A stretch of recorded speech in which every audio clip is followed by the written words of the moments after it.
Testing 1 2 testing. Hello everybody. It sounds like I put my seatbelts on. Hi everybody, how you doing? Welcome aboard. I was trying something different with the camera. I'm trying to avoid what happened the other night with the freezing. Hey Kelly, what's going on, man? What is up, Keith? How you doing? Thanks again for the scanner advice. Cool. Hey Ralph, how you doing? Yes. Hey Jeff, good evening. Hi CJ, welcome aboard. Steven, welcome. Popeye, how you doing? Good evening. Getting ready to eat. Okay, cool. Enjoy your food. Thanks for coming in. I'm trying something new, everybody. Hey, Lori, how are you? Seatbelts. I wonder what that is. Hey, Vintage Kaja, how you doing? Welcome aboard. Hi, Karen. Yes. Just finagling a little bit with the camera. Hi, Michelle. Guten Tag, guten Abend. Audie Mike, what's going on, man? Jim, has your seatbelt on? All right, yeah, buckle up, boys and girls. It's going to be a rough ride. No, it's not going to be a rough ride. I do have an item hot off the presses I wanted to show everyone because we do, a lot of us that are in this room right now dabble in postcards, dabble in print ads, dabble in ephemera in general. In fact, I think it's fair to say almost everybody here does that. Well, if you haven't received one of these lovely emails from eBay, I want to show you what I just got. I didn't just get it. I got it this morning, but I want to show everybody. So let me just share this guy. Let's make sure it's up first. And we will commence. Let's present the screen. Everybody hears me fine, by the way. Please let me know. I want to make sure everything's good because I did try something. Long story short, a different program to launch the camera. That's all. Sound is better. Cool. Very good. Thank you. All right, everybody. Let me show you this. Where is it? Here it is. Cool. Thank you, Stephen. All righty. Dear me. This is from eBay. I'll blow it up if anybody needs. But basically, they took down an ad of mine. It's down here.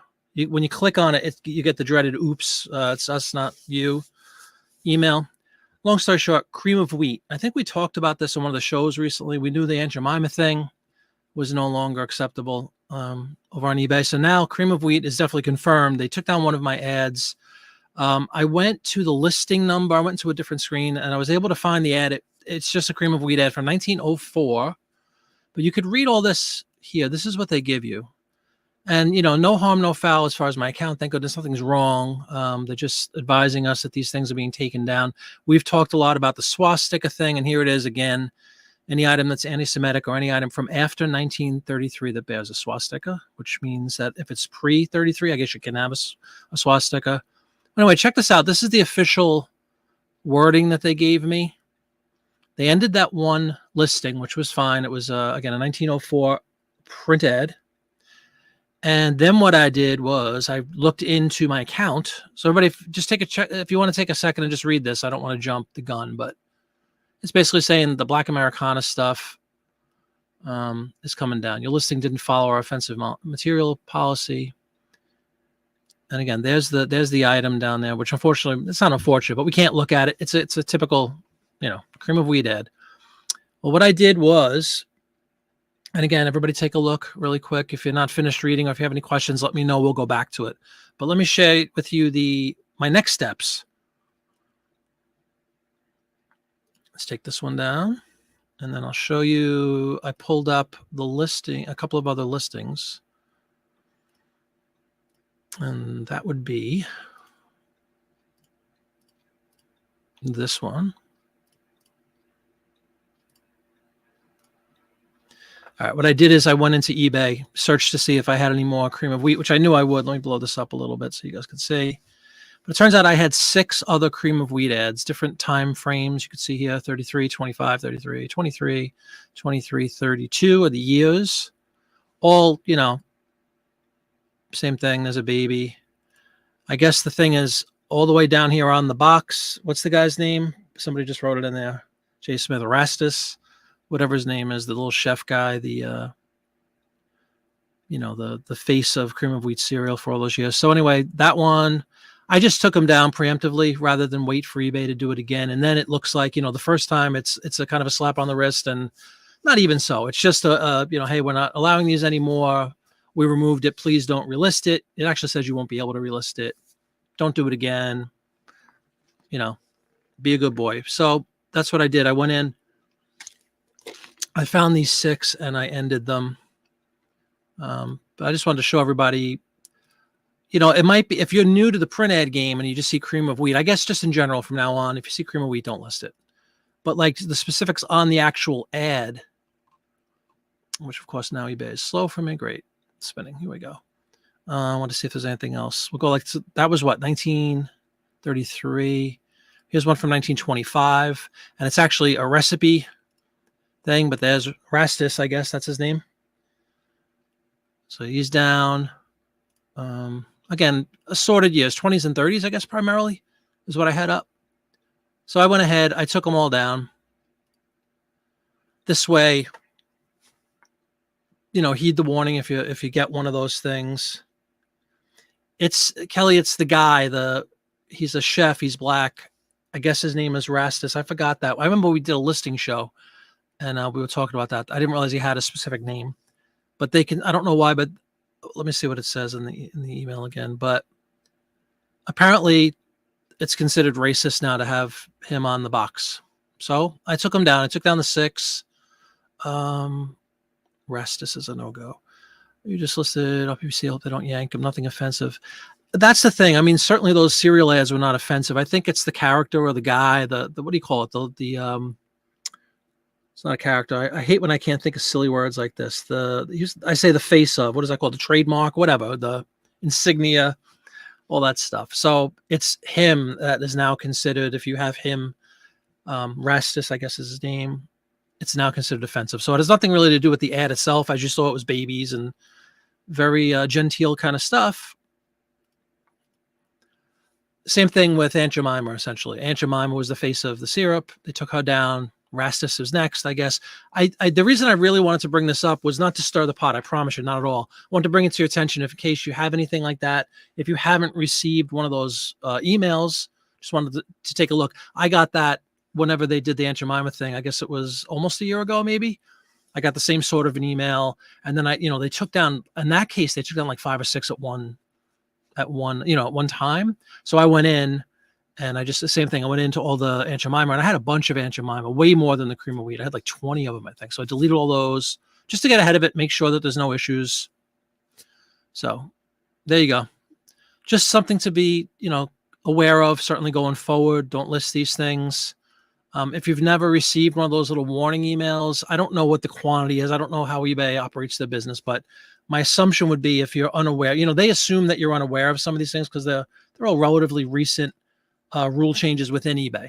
So I guess they're just going out. I don't know if, everybody has been caught up in that web, if you had anything like that, but I think it would be a really smart idea now that we all know about it to go in preemptively, try to go in, take down anything that could be perceived as being, one of those items that they don't want to have listed. So that's really it. Like I said, I'm not trying to get into a political thing or whatever at all, but I just wanted to point that out. They took down a trade card. I know. Hey, Islander, you're very offended. Yeah, I know. How you doing, Islander? Welcome to the show. I guess this is Lori says, Mr. Picks a smiling black man in a white uniform worn by chefs. The character was named Erastus. Oh, that's the name of it? Is that? Oh, I didn't know that. I had no idea.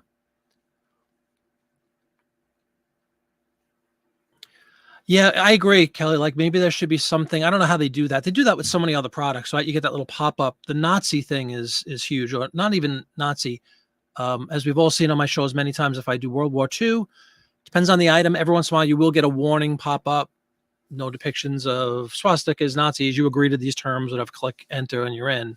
I think let's say maybe they will eventually do something like that. Similarly for the specifically for these two, for the cream of wheat and the Aunt Jemima.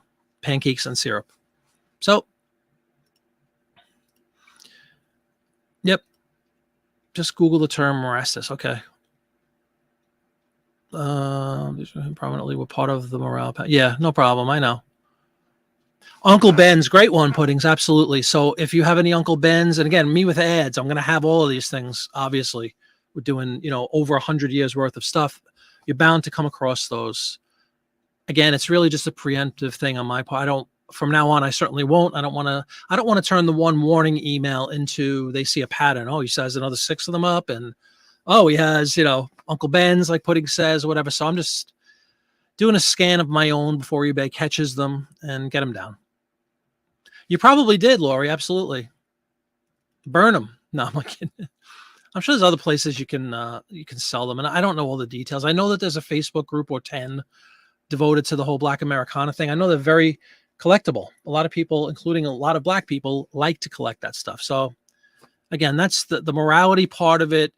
I'm not debating in any way, shape, or form. I'm just bringing up the fact is eBay is definitely buckling down on that kind of stuff. So if you happen to have any of that, be it postcard, ephemera of any kind, certainly my print ads, just take a look, be smart. You sold the General Lee decanter. Lori, who was bringing up, I brought up the General Lee thing. If anybody remembers, about a week or two, we had a conversation around this whole topic of, it was really swastika related because somebody asked a question. Excuse me 1 second, my mouth is very dry.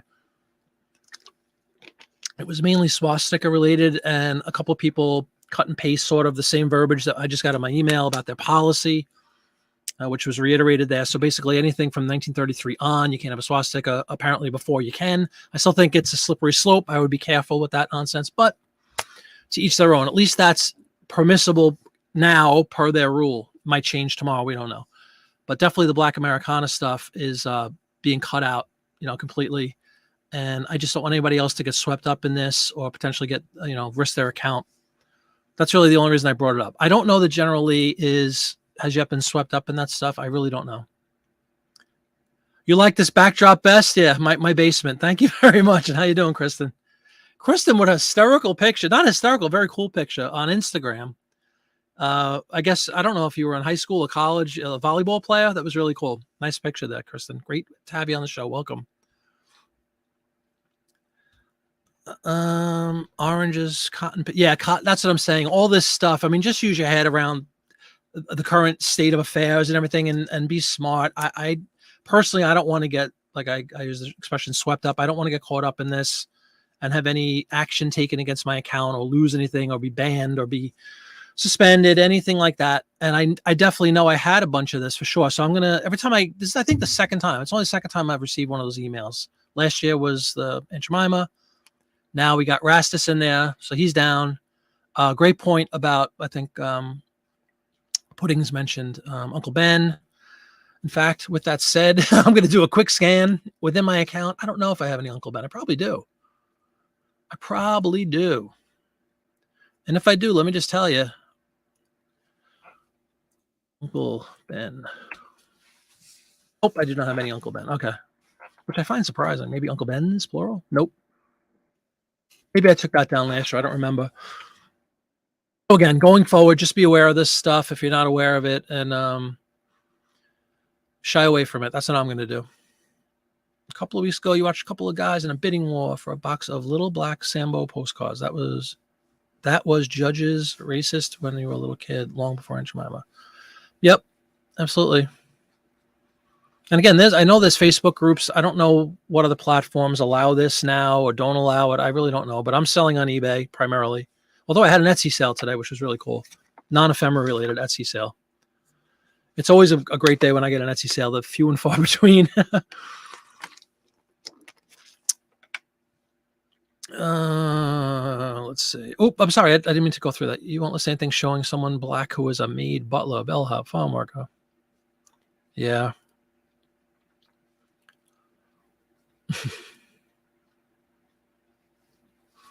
I know. That's what I'm saying. I'm not getting into the morale and all that around it. I don't know. There's not much you could say about any of it. I was just here for I wanted to mention it seriously for the purposes of eBay accounts and just being aware of this stuff.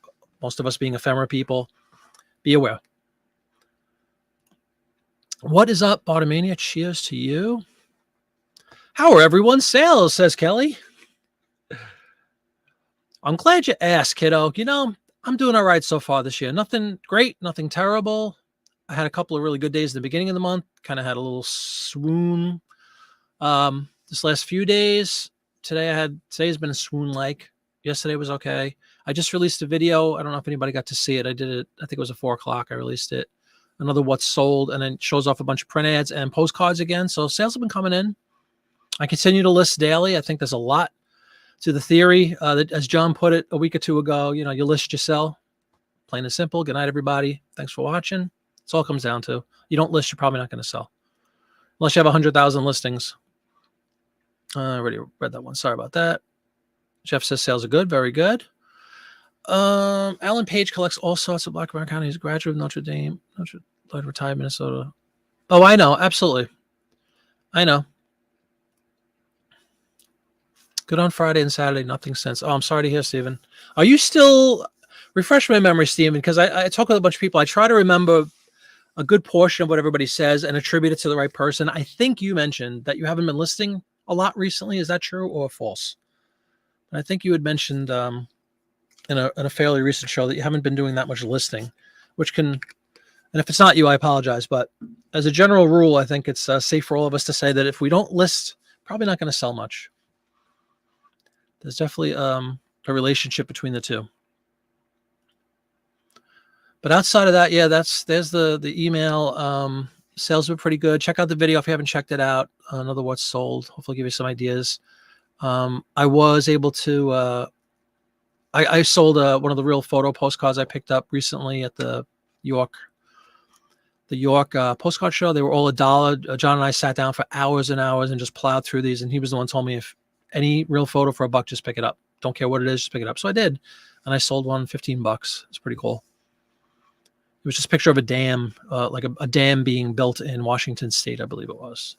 You list in spurts. Okay. You probably sell in spurts too. There's definitely a relationship with that stuff. Oh, yeah. Oh, that's nice. 3 on Poshmark. Very good, Karen.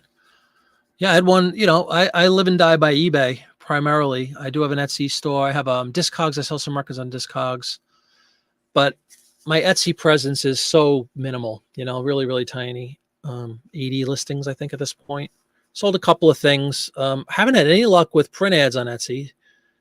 Haven't even tried to list a postcard on Etsy because I don't think that's really the platform for. Maybe I'm wrong, but I haven't heard many, fly the flag for Etsy when it comes to postcards. The real spot is eBay. I know a few of us, we won't get into the whole HIP conversation. There's HIP is out there as an option. There's Del Camp now out there in Europe.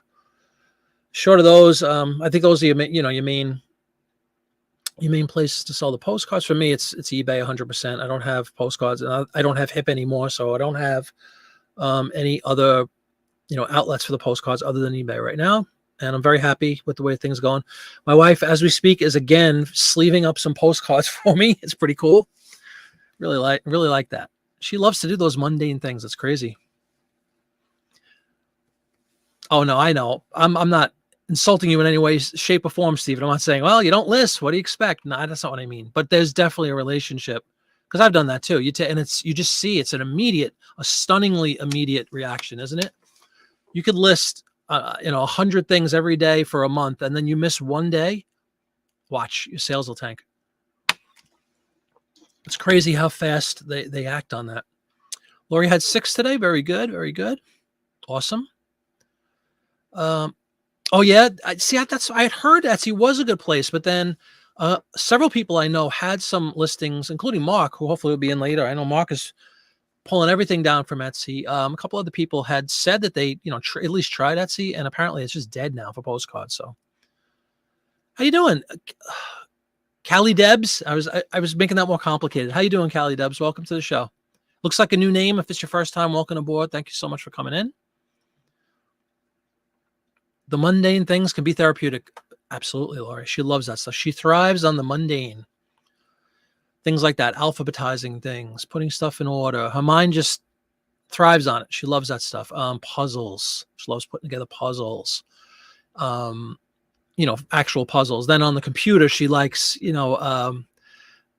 games that she plays on the computer involve like find it games. I forgot what they're called. Search games, like word searches, or like games like it looks like a room in an attic or something, let's say, and she has to like find an object. They'll put an object, find the light bulb, and she goes around, she looks for the light bulb. She loves that kind of stuff. It's probably very good for your mind. But the things that most people, excuse me, including myself, would shudder at, like alphabetizing a bunch of paper, or again, mundane. She loves that stuff. She thrives on it. Hey, Allie, how you doing? Welcome aboard. How you doing on Whatnot, Allie? I haven't seen you in a while on Whatnot. Speaking of not seeing somebody, I just want to mention really quick. Everybody remembers good old Annie from up in Massachusetts? I haven't heard from Annie in a long time. Haven't seen her anywhere.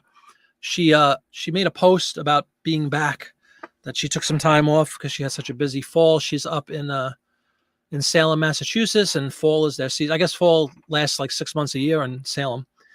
And so anyway, I heard that she was kind of back. So hopefully she'll be in soon. Always gives us great conversation, very knowledgeable. What part of Cali? You're welcome. You're welcome. Welcome to the show. Is this your first time, Cali Debs? Burbank. Lovely downtown Burbank. Who remembers laughing? Any cross-post copy listings to Pinterest? I have not. I do know that, but Jim, I do know that everybody knows Dawn, omnipresent Dawn, probably be in a little bit. She definitely does some stuff on Pinterest. She turned me on to that and said that, you might be able to get some more views and stuff on your stuff if you had a Pinterest, especially with the paper stuff.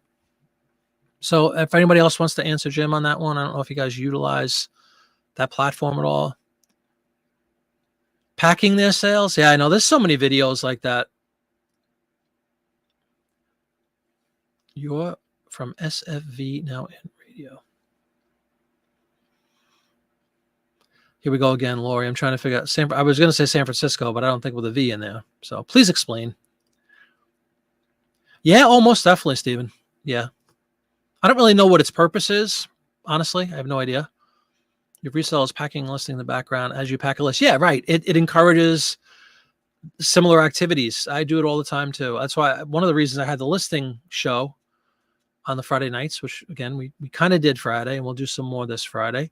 Yeah, it's meant to sort of encourage more listing.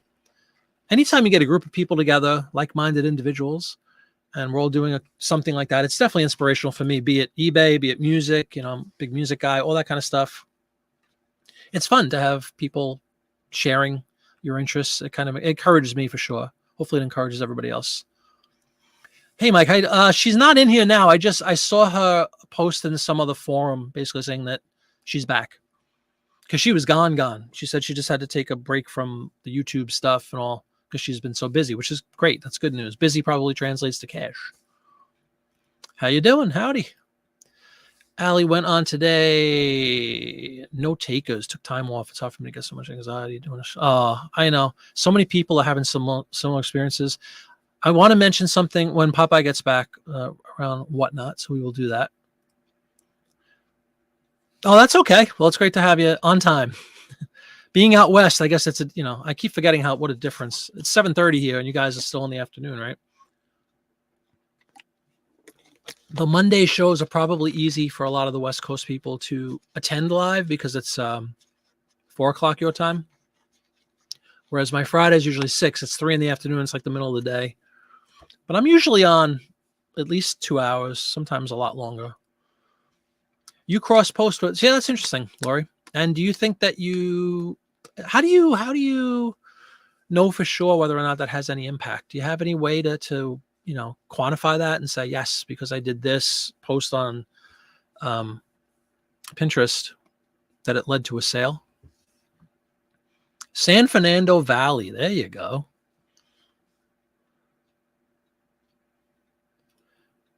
Way to go. Didn't Mark from postcards say he uses it? Does he? I don't know. I never heard him say that. I'm not saying it's not possible.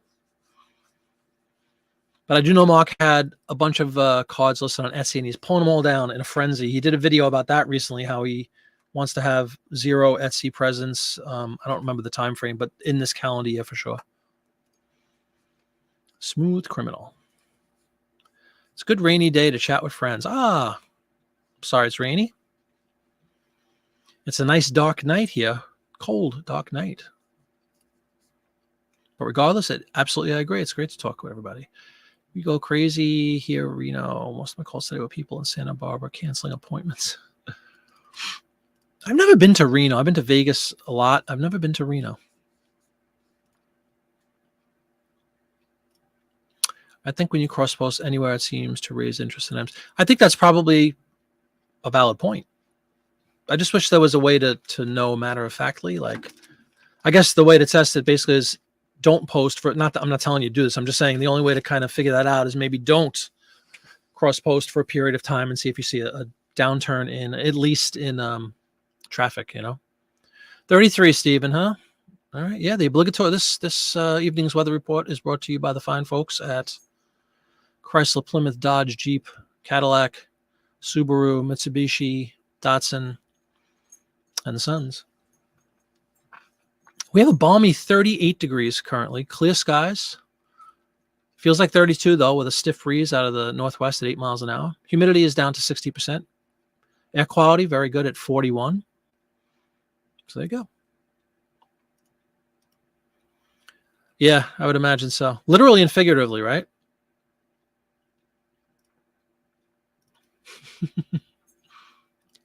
All right, I can get rid of this. I still had that screen up from earlier in the show. Let me get rid of that. I figure the less things I have active could only be good things for the stream, right? Less for the computer to work on. Get rid of that too. Hi, baby boy. Don't tell Dawn that Sherlock's down here. What you doing? No, I'm not going to lift the dog up. Oldest trick in the book.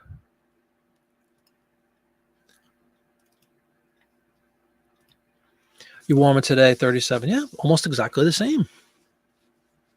Lori cries out, Sherlock. That's why you get rain. Yeah, we have not had a flake of snow. It is now, January 9th? Not a flake this season, be it late fall or early winter, nothing. No snow here. Not even a hint of it. It's a shame. The only time I saw snow, ironically, was in Pennsylvania, but it was at the York, Pennsylvania show that night after the show, which was November 16th. John and I and a couple people went to a diner and just got something to eat. And that night it started snowing. It's probably why I got sick. That's when this whole sickness started. So I did see some snow for like 20 minutes out the window at the diner, but it stopped when we left. And then that's it. No snow here. Not a flake. It's a shame. Winter ain't what it used to be. You take 38 for 21. Yeah. About time though, right? Because Kelly, a couple hundred miles northeast of me, but same general, the Northeast is the term. And we were both, a week or two ago, I guess at this point, was 60 something degrees every day, which is just ridiculous. And then that was right on the heels of the whole country basically down to middle of Mexico was sub-zero. So it's been a lot of this, but no snow for us. No snow. Oh yeah. I wish I could see some snow, Laura. You would think living in Pennsylvania, you'd see some snow. Nope. Not this year. Yeah, one of my goals. Good question, Ralph. Oh, much warmer. We're going to be, as we look ahead at the 7-day forecast, which I always take with a grain of salt because they can't even tell you what's going to happen in an hour. It always changes. A fun thing to do is do a screenshot of what the 7-day forecast says on a specific day. Go ahead 3 days and do it again. You see how radically it changes. But just to give you an inkling, we got from the 9th to the 18th on my board. It tells you what the average high and average low should be this time of year. I'm supposed to be 41 as an average high, 26 average low, right? January, coldest month of the year. We got, today was 44, 45 tomorrow, 46 Wednesday, 53 Thursday, 52 Friday, 39. Oh, 1 day normal, Saturday, 41 Sunday, 42 the following Monday, 47, 52. So we're in the 40s and upper 40s and 50s. It's riding high. Hey, wow. I want to pronounce this. Is it Rini? How you doing, Rini? Welcome to the show. 55 on the Oregon coast. They're a shocking amount of viewers from the fine state of Oregon, by the way. I'm surprised there's so many people coming in from Oregon. Welcome to you. If I think you're new to the show, at least the name is new. So welcome aboard. Hopefully I didn't butcher your name. I'm thinking Rini. The first thing when you just look quick, it looks like Renee. And then I said, wait a minute. IE. So let me know if I pronounced that correctly. Welcome aboard, Rini. And if I'm not pronouncing it correctly, I don't know how you're going to let me know how to do it unless you spell it out phonetically. Oh, no, really? And where are you puddings? Yep, I know. You're the next state. Yeah, the next state over west of us. Yeah, it's been really crazily balmy since everybody got sent. Maybe that was winter. That was it. We all fell into that deep freeze for a week or so, and then that was it. Michelle's got 80. Oh my God. Deep in the heart of Texas, right? I think. I'm trying to get everybody's states right. I think Michelle's in Texas. 80 is a significant number in January. I mean, that's quite cool. Quite warm, I should say.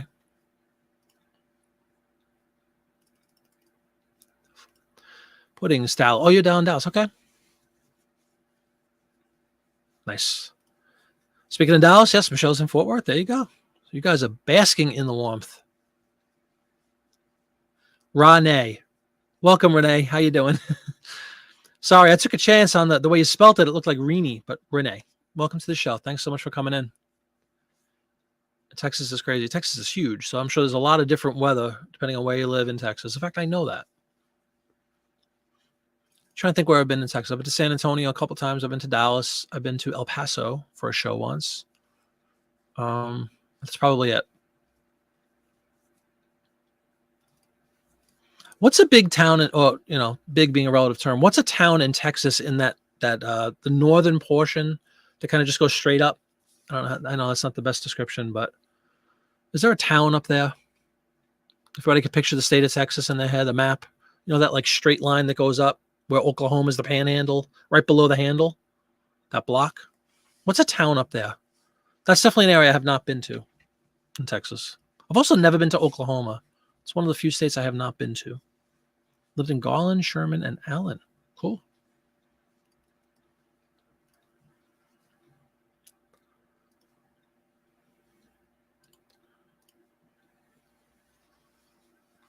Oh, that's where Lubbock is. Okay, sure.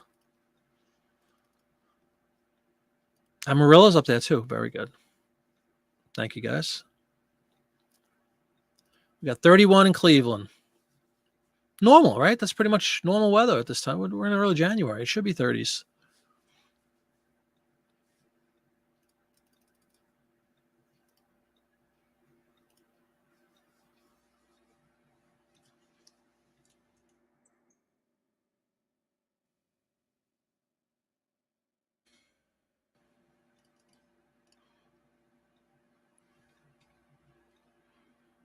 Amarillo.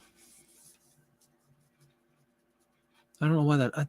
Now I'm thinking I might have actually been to Amarillo, or at least maybe we flew. Sometimes when you take flights, you have to stop in one town, before you get to your destination.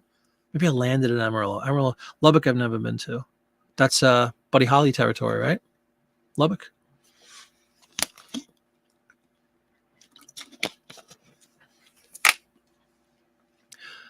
Ralph Funk asked a question, and thank you for bringing that up, Ralph. It was coming up in the show. Had it on my little list. What are the goals? Just finished listening to 4 Genes. Going to grab some dinner. Okay, no problem, Karen. Enjoy. Don't rush on my behalf. Enjoy. I'll probably be around for a while. I feel good. I can speak. There's no coughing taking place. It's a good thing. Camera's working.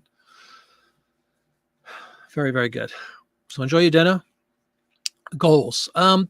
This isn't anything earth-shattering. I mentioned the first one was I want to get 10,000. I want to have at least 10,000 active postcard listings year end. This, next December, basically a year away.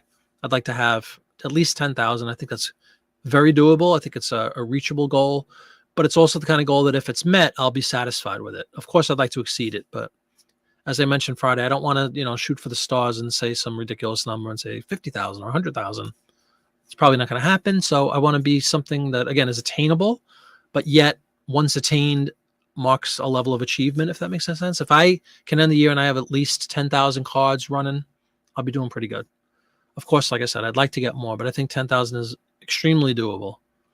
I'm still right around that 2,000 listings mark right now because, again, I'm running low, unfortunately. That's the problem. Here we go. The age-old quandary when it comes to postcards. Can you ever have enough? No, because I just picked up a very small lot last Tuesday on Popeye's Whatnot. It wound up being like 70 cards. Actually, it was exactly 70 cards. 55 State of Connecticut, which are all pretty cool, and 15 really nice cards. I love the cards. They were all airports, linens, a nice mix, mostly linens though, a couple of chromes of airports scattered throughout the country. Really nice cards. I like those. All different states. So I had the 50. I listed those already, and then again, yeah, so 55. So I got a mere 70 cards. What is that? That's not going to get it done.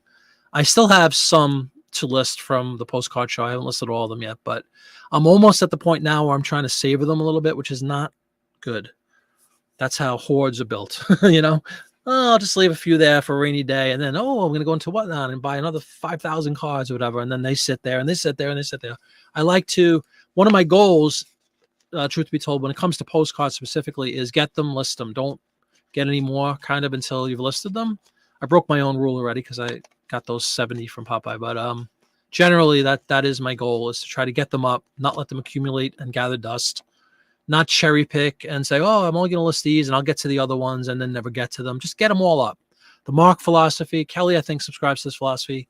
Just get them all up. They're all the postcards. They'll sell. Some will be $4. So what? Some might be 20. Great. Bread and butter stuff all day long, $7, $8, $9, $10 cards.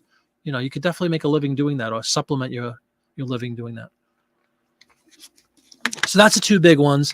And then the third one, which to achieve this goal requires that I get more cards, would be to list at least 100 every day. I want to list 100 cards every day, regardless, exceptions if you're on vacation or whatever, but normal day, nothing going on, no big appointments that are going to make me, my dad, we watch my dad. So like on Wednesday, I'll be spending a bunch of time at a VA clinic for him for a couple of visits he has to attend. That's the kind of day where maybe I'm not going to be able to, I shouldn't say not going to be able, but that's a day where if I wasn't to get the 100 up, so be it. I was out for 8 hours. But most normal days, yes, I want to try to get at least 100 cards. That's the big ones, the 10,000 year end, 100 a day, which would definitely get me to, that would be 100 a day times 365. What's that, everybody? Excuse me, get me way over 10,000. And then just in general, buy them, list them. Don't just keep buying and buying and buying and let them sit, and list a couple of them and let the rest sit. So that's the three main ones. I'd be curious if anybody else has something they want to bring up, postcard related, non-postcard related, anything. But you guys, if anybody has anything new that they're trying this year, anybody dabbling in a new field or a new niche when it comes to reselling? Steven has tubs and tubs of postcards. Yeah, so that's what I don't want to find myself. I could easily see how it would happen. I don't want to find myself in that spot where I have tubs and tubs of unlisted stuff, because then psychologically for me anyway, I don't know what anybody else thinks, I'm going to get, there's so many of them. Why even bother? I'll never get through them. And then just going to keep growing and building and growing. So I'm trying to keep it, while it's very manageable at this point where, again, I have about 2,000 listed. I probably have, I can't gauge that well yet. Probably I have less than 1,000 left, maybe like 800 left to list. So what is that? Let's say altogether listed, unlisted, I might have 3,000 at this point. So in order to do 100 a day, I'm going to need a whole lot more than that. But in the interest of getting everything up and not letting myself fall into what Steven just said is, oh man, I have tubs and tubs sitting there unlisted.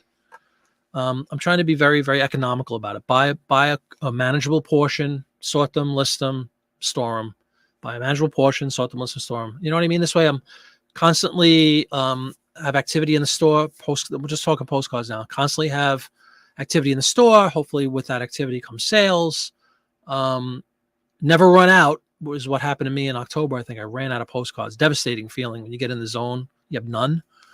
So that's kind of it. That's the main things. And again, I think they're all manageable and achievable goals.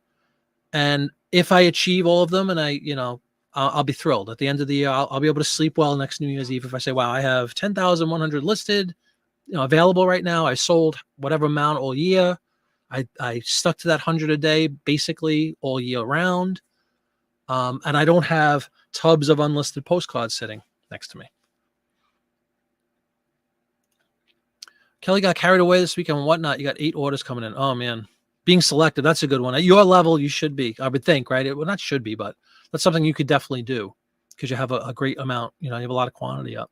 That's something I think if you talk to me in the next year or two, I might be very much in that boat. I know Connie talks about that a lot, and Kelly's talked about that notion of being more selective. I would love to be at that point where I have enough constantly selling in that overused expression with the bread and butter stuff, bread and butter cards, just selling.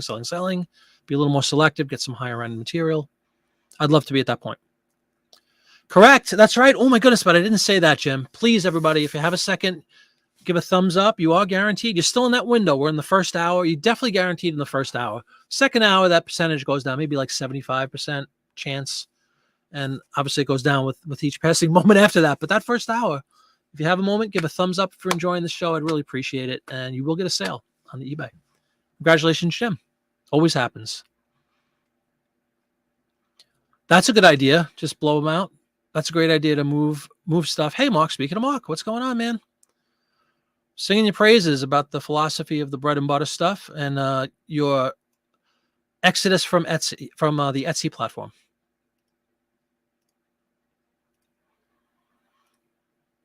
Michelle bought a huge collection, overwhelmed, but recently got them all sorted. Awesome.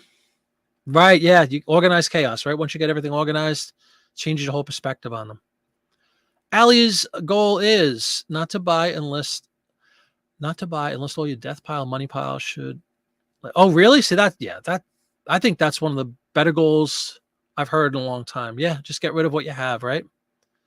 Wonderful. Good luck with that, Allie. If you want to do 10K, why not? 10K, why not buy 5,000? Well, it's not a panic every few weeks. Thank goodness. It only happened once, but I won't allow that to happen where I have none again. I'll always have that little buffer so we don't get to zero. But yeah, I know. That's why I'm saying I think the 10,000 thing, it might be low for a lot of people that probably think that's a joke, but it's a number that to me, if I had 10,000 active, I would feel pretty good. It's a nice quantity, respectable quantity. I shoot for a lot more, but I want to at least have the 10,000. And that might be adjusted. If we're sitting here and let's just say, like Kelly says, what if I'm somehow in the next couple of months, I'm able to find, a lot of 5,000 or whatever, or multiple tubs, and I suddenly have 10,000 in my room ready to roll, and it's May. Well, maybe I up that number. Maybe we'll have a mid-year review in what's mid-year? June, end of June. Maybe we'll have a mid-year powwow here on the show, and we'll talk about how we're doing halfway through the year with our goals and whether we need to tweak anything. At that point, maybe I say, you know what, I'm going 20,000 by December. Maybe that happens. But yeah, I won't run out anymore, and I don't panic over it. It just happened the one time. The one time it happened, though, I wasn't a happy camper. You have tens of thousands of sports cards. Wow. I don't have any. I mean, I have baseball cards from when I was a kid. That's it. But I've never collected anything sport card wise. Puddings has tubs and tubs. This goal is to cherry pick. There you go. Buy better cards. Yep. Keep listing the tubs. So the tubs represent the bread and butter, right? And the cherry picked ones represent the real money. Postcards are not like hard goods. You can store a ton of them in small place. Oh, absolutely. Yeah. I'm not concerned at all about the physical space that they take up. I just don't want to have tubs and tubs of stuff. I don't care if it's a 5 square foot area that's not listed. You know what I mean? I don't want to keep acquiring and just having them sitting there. If I acquire them, I'm going to list them. You have 10,000 to go through. Number 270. You've sold 50 in the past week. Yeah, it is. That's great work, Jim. I am. But I'm listing them when I get them, I'm listing them. Brian is up to 400 ads. Awesome. Until you improve the scanner is better. Well, is the scanner you have now large enough to accommodate all the ads you have? You could absolutely use a phone if you have if you have an iPhone. There's a setting within. Is it called Notes or Notepad? I forgot what it's called. Notepad is Windows, right? Notes. You could do scans right on your phone. You don't have to use these scanners. I know they're expensive. Hi, Renee. How are you? Renee, you have a warehouse full of ephemera. Well, there you go. So do you need any more, or could you live very happily off of what you have already? What's up, Chappie? How you doing? Chappie 55. Used to collect lottery scratches. Wow, that's unique. Wow, good luck. I'd love to hear more about that. And welcome to the show, Chappie. I don't know if you've ever been on. I don't recognize the name. I apologize if you have been and I just forgot. But in either instance, welcome aboard. I would love to hear some follow-up on that. I have something I haven't thought about. I love hearing new things like that. I got a lot of feedback last year. Now I could say last year when I started doing the print ad series, wow, I never thought of that. I never thought of that. I love the same thing when I hear something like that. I never thought of old lotto tickets or whatever. So that's good luck with that, Chappie. Let me know. Yeah, it just died, right? I know, like I said, you're doing an exodus. What was your goal as far as getting rid of everything? Like by what date? Travis Griffin, how you doing? Are you saying your show gets worse the longer? No, it just keeps getting better. Keeps getting better. But you guaranteed a sale, even you, if you have anything left. Give a thumbs up. You're going to get a sale tonight. Welcome, Travis. Hope you're doing well.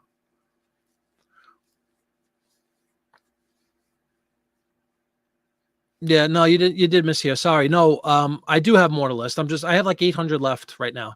I think I did say I don't want to get to a point where I'm saying, oh no, I have nothing left to list. A couple of months ago, I think it was in October, early October, my initial flurry of activity, I remember, like everybody, I went from zero, but I was zero very recently relative to all you guys who've been doing this for a while.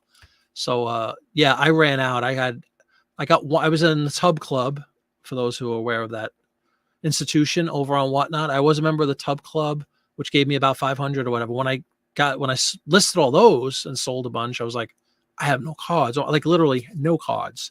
And I had to wait. I don't know what it was. It wasn't that long. It was like maybe a little less than a week. But when I was full on in the, with the fever going and blazing and I had nothing, it was a very, very sad feeling. And I told my wife, we will never be in this position again when we have none. So we have like an emergency stash. But yeah, no panic. It just happened the one time in October. Sniper. Hey, Tracy, how are you? I would love to hear, what does it sound like when all you hear is one person talking and responding to people's messages in a car? I can't imagine it, but I'm glad you are. Hope you're doing well, Tracy. Ralph has 15,000 or so. Without question. Without question. The eyes are always, the eyes are always open. The wallet's always open. I agree with that.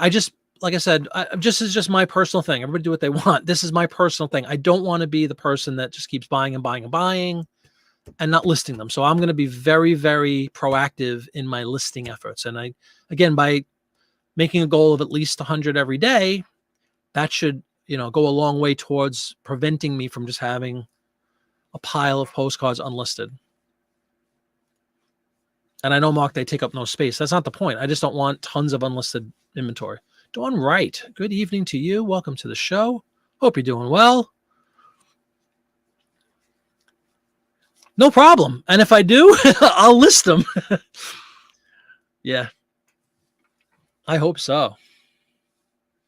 Brian says, no, sir. I'm not sure what it relates to. Looking at our hoard the wrong way. Presented with a deal. I looked at it. No, I'm not saying it's the wrong way. I'm just saying, me personally, I don't want to be because I'll tell you why I'm saying this. Never mind postcards. For me, the ads that I always talk about. I bought 650 Life magazines a couple years ago. I bought another like 300 or 400 locally in Philadelphia. It's like a 20-minute ride. Probably about 2 years ago. I still have a bunch of those magazines that I haven't even touched yet. So and they take up a lot of space. You've seen the magazines, everybody, right? So like I have almost two filled metal rack storage things that we never came up with a name for, filled with unlisted magazines. Because remember, every one of those magazines has 40, 50 ads in them.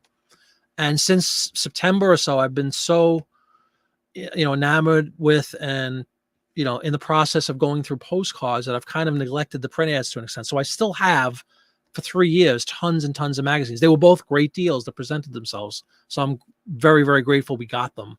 But I don't want stuff to just sit and fester. That's all. So with postcards, because it's something new, and I could easily see myself doing the same thing. And there's a great deal. There's a great deal. And they just keep coming in. There's nothing wrong with having inventory to list. I just want to make sure I list it. Like, I'm not saying everyone is going to be buy 1,000, list 1,000 the next day. It's not going to be like that. I just don't want to get in the habit of letting things sit too long. That's all. I hope that makes some sense. Oh, please. Stage 4. I don't even know I don't know what number it's on anymore. Dawn's never late. 100% eBay, end of first quarter. There you go. That was the timestamp. I was telling everybody I had a video out there, Mark, about that. But I forgot what the date was. Very true. Yeah, very true. There he is. See, give a thumbs up and you get a sale tonight. Say Popeye's name, rub the lamp, and here he is. Welcome to the show, Popeye. How are you? And Popeye's just in time for me to remind everybody, because I have not done this yet, but I definitely want to. So give me 1 second. And I would like to say that if I could find it, there it is. Coming up this Saturday, January 14th, starting at 5 p.m. Eastern, Ephemerama 5. I can't believe it's the 5th one already. I participated in the first couple. Really nice event, and you can see all the players there. You got Ben leading it off as always at 5. You got Popeye closing it out. As always, at 10, Paperboy from $1 Million Peddlers in there at 6 o'clock. Cool and Common at 7. I'm not familiar with Cool and Common, but I'm sure she is a great seller, or they wouldn't be part of this. Another one I haven't heard is Lord Dog Retro. I guess that's how it's pronounced. 8 p.m. Creative one with the creative use of the number 8. Creative at 9. And again, Popeye closing out at 10. So everybody check that out. It really is a wonderful event. Let me get rid of this banner so I can see it. There you go. Second Saturday of every month on Whatnot. Ephemerama 5. 14th. There's your time frames. Mark them down. Go into Whatnot. Definitely bookmark all these guys' shows, gals' shows. Great event. Great opportunity to pick up some really good ephemera. Everybody's very, very reputable. They wouldn't be taking in this event. So everybody have a good time. Check that out Saturday. I'll be checking it out Saturday for sure. I might be in buying mode if anybody's doing tubs on Ephemerama. So check that out. Want to make sure I got that in. I was waiting for John to get back from his meal. Hope you enjoyed your meal, John. Where are we? Mark, when you get a ton listed and have a ton in backstop and selling good number of cars. Well, there you go. Well, that's the perfect scenario, right? I have plenty to list. I've been selling them up a storm and I'm listing every day. That's you're a winner there. I don't want to be the person that has some listed, has 80% unlisted, sells a couple, and feels anxious about it. That's all. I want to have what Mark just said. I want a ton listed. I want a ton ready to list and selling tons of them. I'd sign for that right now.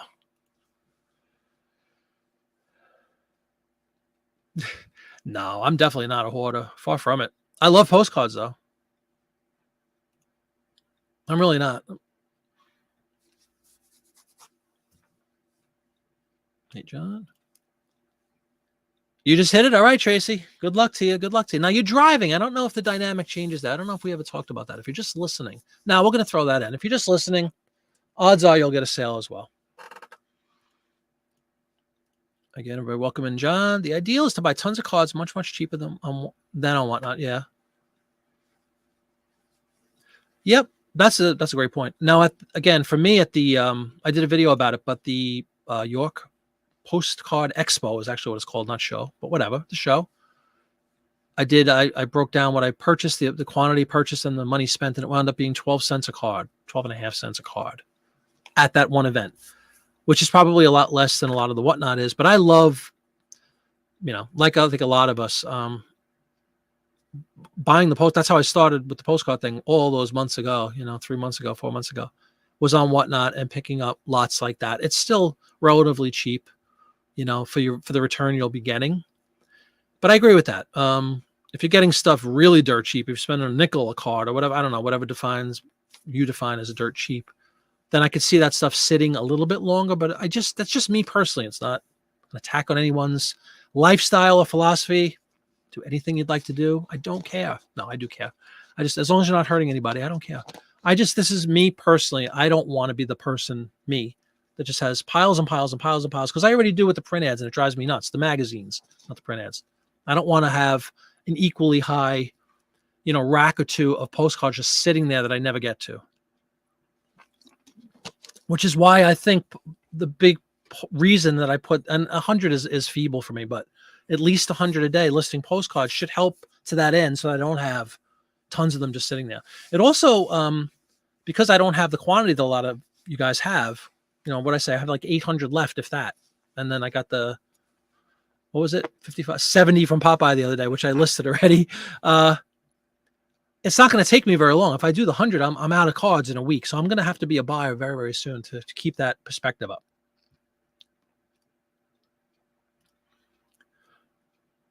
Oh God, who wasn't? Again, one of the greatest videos I've ever seen. That whole saga. His first million.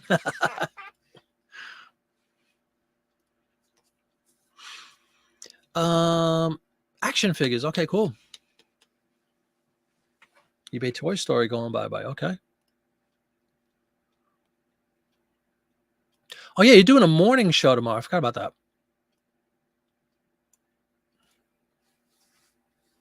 Law Dog Retro. He's a lawyer who loves ephemera. Cool. Hence the name.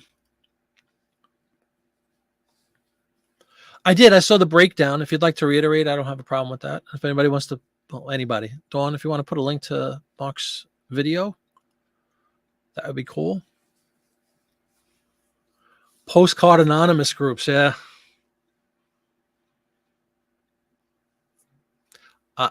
Again, despite everything I just say, the addiction is real. The addiction is deep, and I'm fully inflicted. Well aware of that.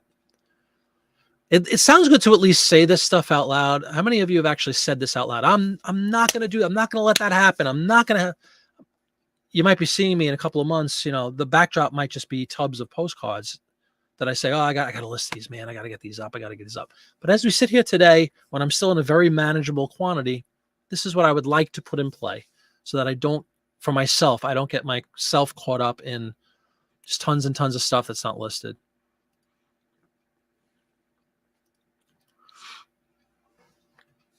Nice.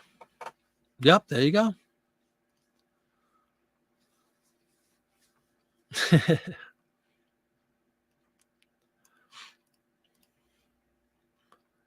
Exactly, Keith. Absolutely.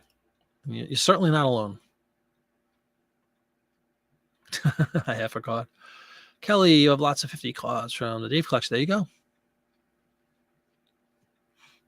Nice, nice. Yeah, I just picked up Connecticut.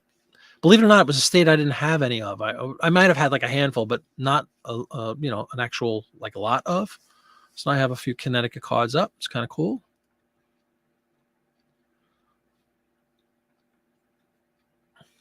Oh, there you go. Yeah, Kelly's one of the people that have a lot of listings, so you're kind of bound to bump into a Kelly listing now and then.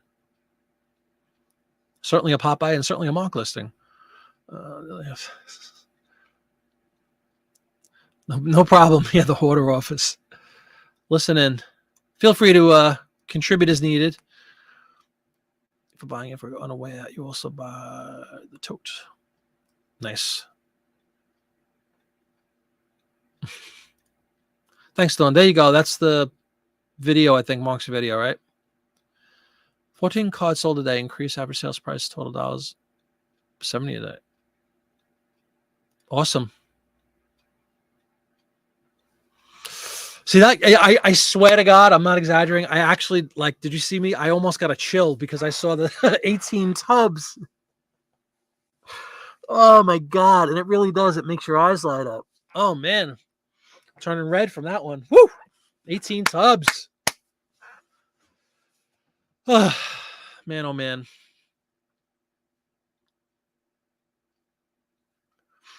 Anybody else get chills from that one? I did. You gave up on yeah. And here you go. Here's my way out of everything I just said. If you have a good, inventory system in place and all, when these hordes come in or these lots come in, makes it a lot easier to handle. So as long as we have processes in place, which I think most of us do, you really, in all seriousness, the one thing you have to be with postcards is you have to be organized. You might have a ton of them. You might be eating you out of house and home, and then not allowing much room for anything else, but you got to be organized or it would be a complete disaster. So it will be an organized hoard. That's for sure.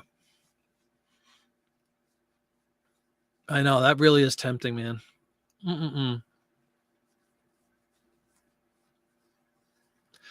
Great point, Jay Smith, because I have not, short of like a handful at an antique mall that I probably talked about 100 times across the street from a place my wife works in right now, is a really nice like antique mall thing. It's only open on the weekends. It's a combination of like food places, like home, like the Amish people, however you pronounce it, all bring in these wonderful produce and meats and all that stuff. And they have a couple of like sit down eateries, but the majority of it's just booths.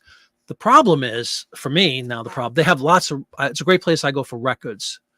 You can actually get rid of records too. They're buyers and sellers. So I go to estate sales. Sometimes I just bring a whole crate of records. I ask them for $1 a piece, and I make like 50, 60 bucks, But the one lacking thing in this specific place, they don't have one booth that's just postcards, not one.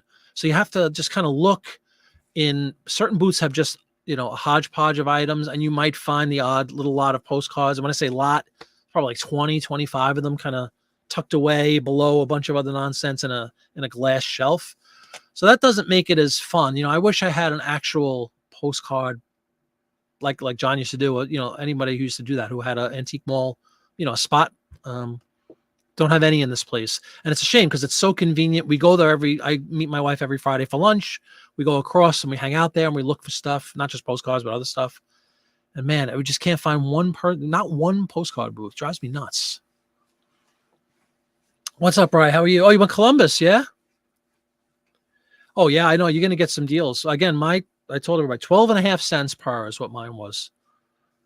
Good price. Which is why when you sell the $4 postcard, if you only spend 12 cents on it, quite a return. Mid-range, which allows you to run sales promotions, absolutely, for the longest time.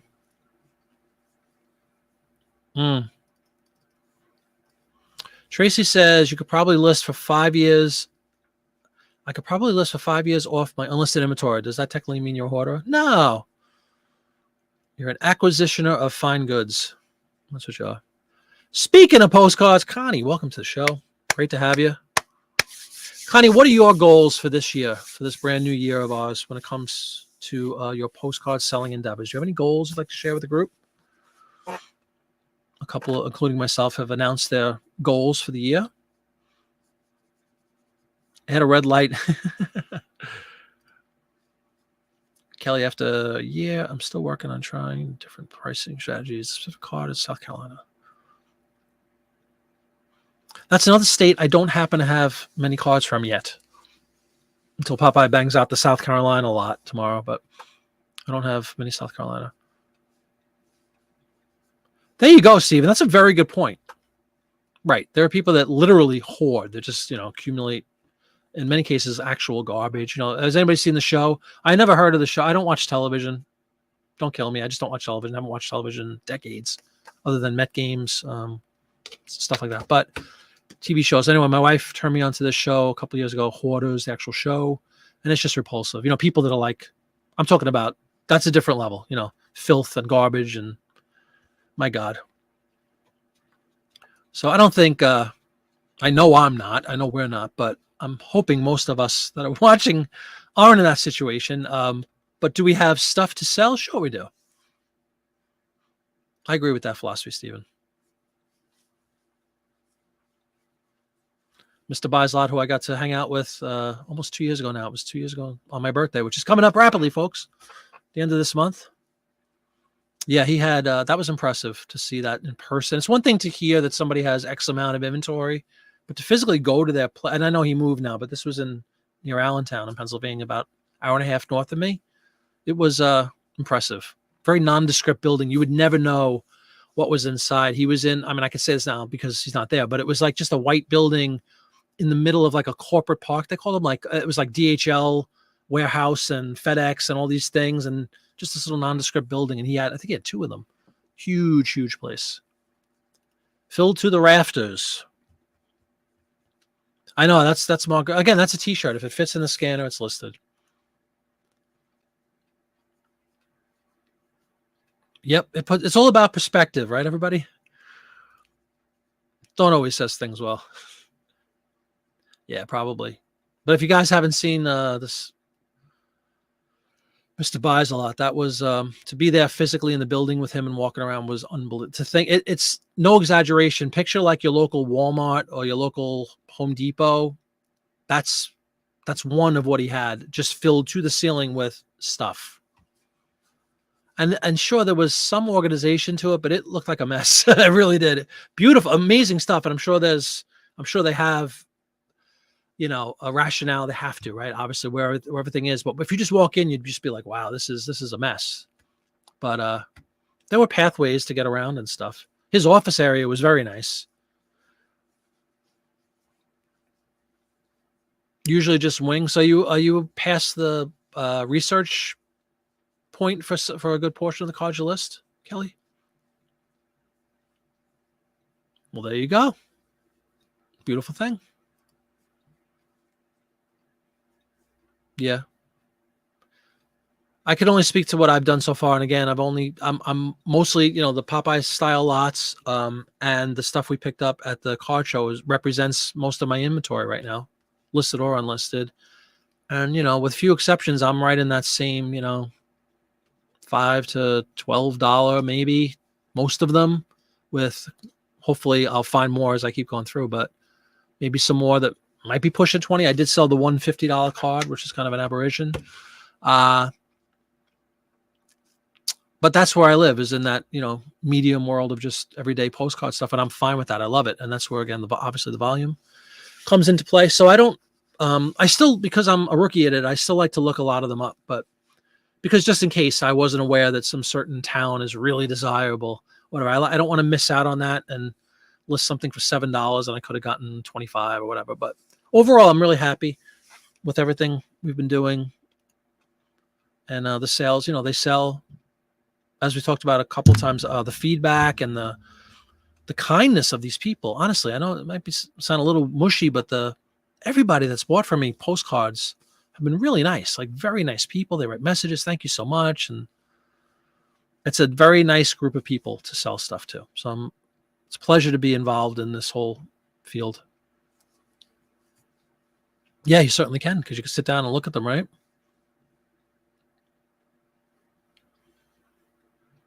Eternal Loot. Is that a seller? Stephen, the guy I bought from us, sort of make it easy to buy. Oh, there you go. That's awesome.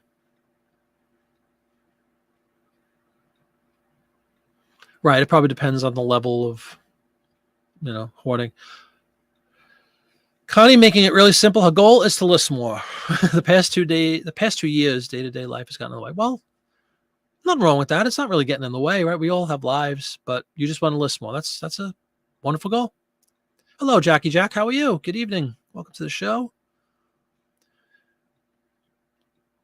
I met Rose City Antiques at the card show. John introduced me to him. He does very well. Has a lot of inventory. Hung out with him for a while. Kelly, if you come down next year, you'll probably run into him. Maybe you can pick his ear. Hope you come down, Kelly. You got to come down. You got a whole. How long do we have to plan for this? I wonder. Are they always, John? He's still there? Is it always in November? It's always like around the same time of year.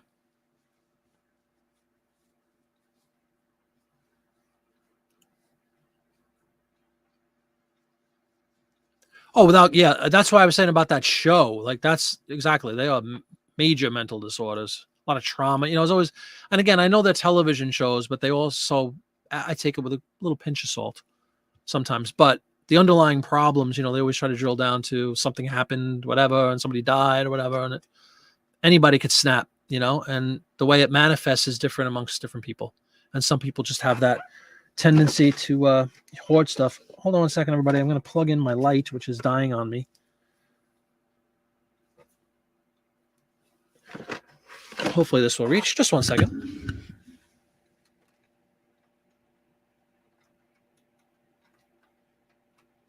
Insert your own music here. Did I put this thing in right? I can't see anymore, everybody. Can't see. The frustration of not being able to see well anymore is infuriating. When you always had good vision like I had, to suddenly have that escape you is a very upsetting feeling. My wife's been wearing, I know you probably can't hear me. My wife's been wearing glasses since she's in 3rd grade or something. So she's accustomed to it. Not me.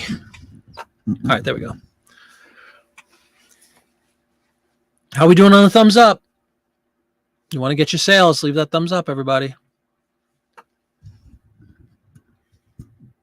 That's mine with the movies, because you run sales and send offers daily. Cool. Is anybody running sales currently on postcards? Markdown sales? A lot listed, but many of his listings are common. Yep. Yeah. Again, we talked with him a little while, and I saw what he was. We were all hanging out in that same There was a one specific vendor, I guess they're called vendors, seller, whatever, that had, we talked about this, the dollar, they were all real photos and they were all $1. And there were just tons of them. And everybody, John was there, I was there, the guy from Rose City was there, a bunch of other people were there, but we were all kind of hanging out together and just plowing through and plowing through and plowing through. And he was like, oh, look at this, look at this, look at this. So he's doing well. And then Popeye told me he does really well.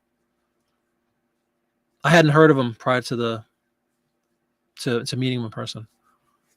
You still research, but the more you list, the more you see the amount of crap. Yeah, absolutely. Well said. Very well said, Kelly. Look at that. Exactly. Mark is working on a video. A card list for 2,500. Started watching it. The seller sent me off for 2,000. Yeah. There's people that do that in all aspects of reselling. You know, the Black Diamond thing. Anybody remember that one? But yeah, there's always somebody that does that. And maybe they get a hit every once in a while. You know, just pricing something obscenely high and seeing if there's an idiot out there that doesn't realize it and buys it.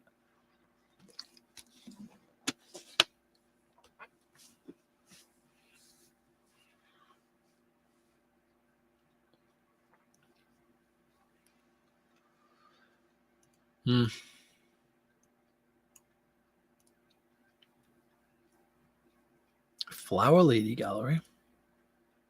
Always the week before Thanksgiving. Thank you. So Kelly, start saving your money. You're selling all these cards. Put away a little. Get an envelope. Put a little cash in there. Every couple of days, throw $20 in. Throw $10 in. You'll have a lot of money by next Thanksgiving. It'd be great to hang out.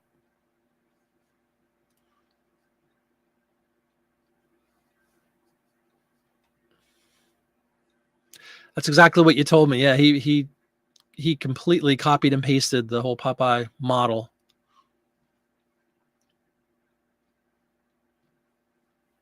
Yeah, don't even worry about it. It'll be a lot of fun. We'll hang out. We'll get some soup, chicken soup in Grandma's kitchen, and I mean, you know, it's only $12, and you get close to a cup, so it's really good stuff. I don't know if he has does he do a flat pricing thing like that? I'm not sure. 7 and 11, he does $4.99 which charges $2 shipping. Oh.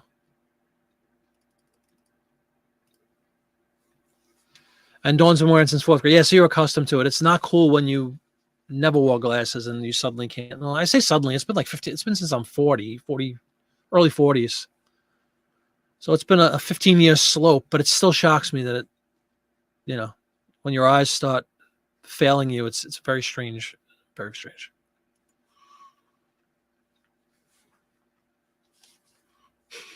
You got to take them down. Volume, reputation. There's all sorts of things that probably fall into play. Your stuff is always on sale. Cool. Yeah, I haven't done. I don't think I'm in a position yet to do postcard sales because I don't have enough quantity up. But I don't know. So I'm curious. I know Kelly. Yeah, been running sales for 2 months now. Really, it's the only thing working. Well, that's like me now with the print ad thing, which again, I've discussed that I haven't had a lot of luck in the past with the print ad markdown sales other than watches. You get a lot more watches, which is a great thing. You can send offers. That's cool. But this most recent sale, which now I'm thinking like in my 3rd week, which is unheard of. I usually do them pretty short term if I do them. Maybe that's part of the problem. They were too short term. I don't know. But I don't want to take it off now because they're working. Yeah, me too. I mean, I still don't wear, as you say, I don't wear glasses, but I have reading glasses because I cannot see anything like right here is blurry for me if I try to read something. And this is a fairly large fonted piece of paper. The font is pretty big. But then like from here on, everything, I could see distance perfect. I could see from about here on perfectly, like completely unchanged. Driving is not impacted. But I'll tell you what, I can't read anything like close up anymore at all. It's a terrible feeling. Terry, but no sale? The night is young, Terry. Welcome to the show. Yep, Disney Black Diamond. Yeah, I was just joking about that because of the, you know, people put, you know, a matchbook up for $5,000 to see if anybody will buy it. Same here. Oh, that's interesting. How often do you like? Is it every week you change it? Every couple of days you change it? Whenever you feel like it, you change it. Great series, Jackie Jack. Absolutely wonderful series. Very, very long series. He put a lot of work into that.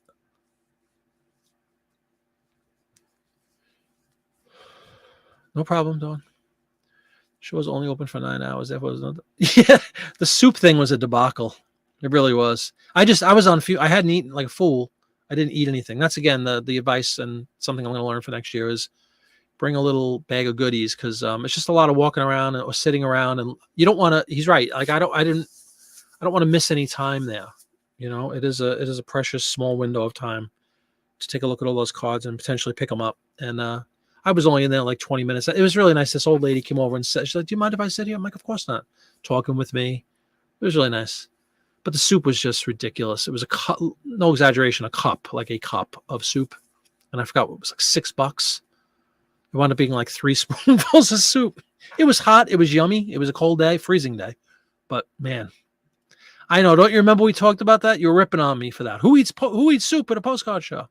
It's the only thing they had that was edible in that little. They have like a little cafeteria is a gross exaggeration. It's like a little tiny room in the corner, and 2 old ladies. The big item was soup. They had some hot dogs, you know, a couple of Oreos and things like the Cheez-Its, like on a rack. So I went with the soup. I did 28th of this very month, 20th. Thank you for asking, Dawn. Sounds dangerous about the soup. Take them down. You just want to figure out. Yeah, I know. Oh, really? Are you? Yeah, it's not a fun feeling. Ralph started a clearance category in your store and put things you want to blow out. I did that years ago, a couple, like 3 or 4 years ago. Same thing. I had an actual category that I called clearance, which I still have, but I don't have anything in it. But it was the same philosophy, Ralph. Like I wasn't doing I wasn't even doing the print ads yet. I don't think. It was just the everyday stuff, clothing, and for us, we started with a lot of Disney stuff. My wife and I, well, she worked at the Disney store. I worked in Disney, so we have a lot of Disney stuff. And I did the same thing. I just created a category called clearance and put a bunch of stuff in there. But it's been a couple of years since I've done that. Your model is organic sales, list it and let it sell by itself. Yeah, I can see that for sure. You run a lower discount Monday to Thursday and raise it on the weekends for Friday. There you go. Just got an offer for a postcard, $5, Cherry Hill, New Jersey. We'll take a look. That way they always get the sense of urgency. Yep. That's right. Act now, Lori. Act now. Only the first 10 callers. Technical question. Is a photograph card an RPPC? Over to you guys. Over to you. Anybody like to take that one? Let me go check out my little $5 offer. How much do I have that up for? A dual view.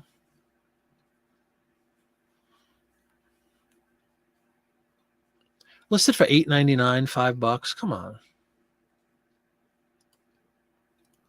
Take a look.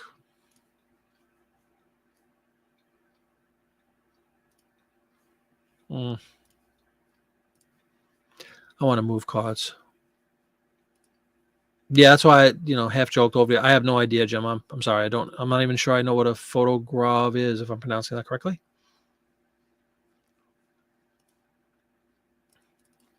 I do know that the whole RPPC thing can be a quandary for many, including myself, because there's some that really look like them. You think they are, and they're not. Here we go, Mark. The explanation, which I will post.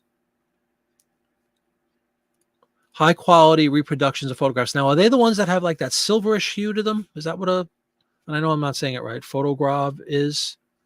We talked about that many shows ago. I had a couple of them up, and somebody had mentioned that there's like a silver.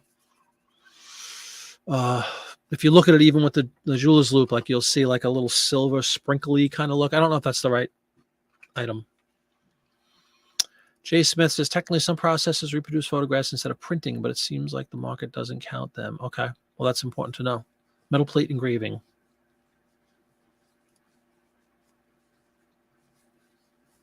Interesting. Yeah.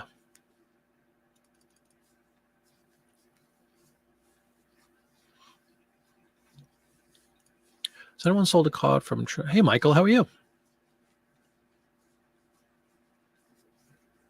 From Canada. Welcome, Michael from Canada. Have you met Dawn Wright yet?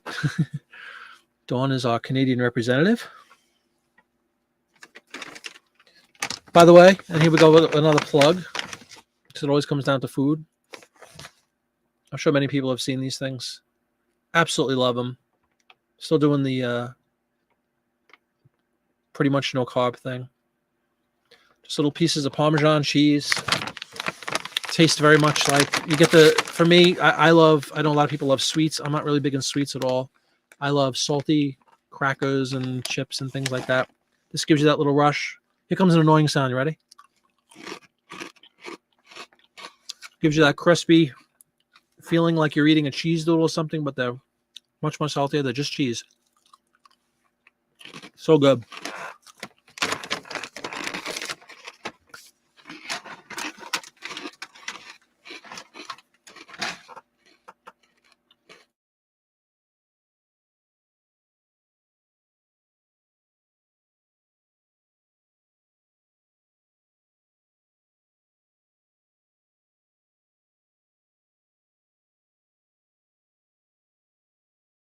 All right. The first crunch was a joke. I didn't want to make everybody suffer for 5 minutes as I swallowed down the rest of them. Silvering and damage that happens to silver-based emulsions. Really, Connie? Do I have all the good snacks? Thank you, Stephen. I have the necessary snacks for me. You know, I always have the peanuts usually. Again, it's just to try to stay svelte, especially with spring and summer coming on and all the shows coming up. Got to make sure I'm fighting weight for that. There we go, Dawn. Yep. Yes, Michael, if you didn't know, Dawn is your Canadian representative. She's the what do you call the middle person? Liaison. She's our Canadian liaison. She welcomes all Canadian brethren into the show. Is a chrome really chrome? Yeah. Yeah, aren't they? Or the linens, don't they actually have threads running through them? You run into silvering a lot, Connie? Yeah. What's in a name, as somebody once said. What's in a name? I'm trying to decide. Should I take an off $9 card for $5? It's a chrome. It's a hotel in Cherry Hill, New Jersey.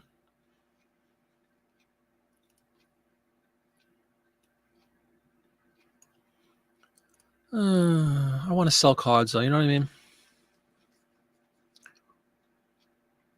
Just west of London. So-called London. Michael, I'm not sure if it will allow you to post a link if you don't have a wrench, but you can try.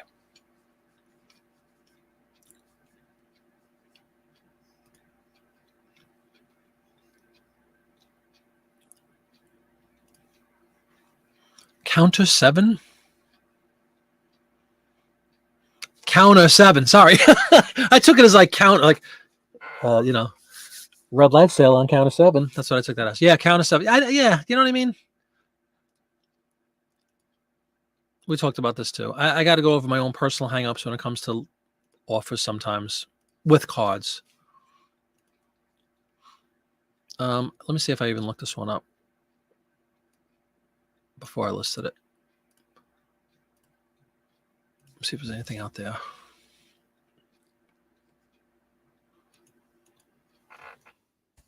And honestly, because I've had so many really nice experiences with people buying cards for me, and you know, I don't know, say what you will, but they genuinely seem to be very grateful and appreciative when they buy these cards. These people that collect things in certain areas. Then in a way, I think to myself, you know, why not? Again, 12 cents. So why not take the $5 and run? But yeah.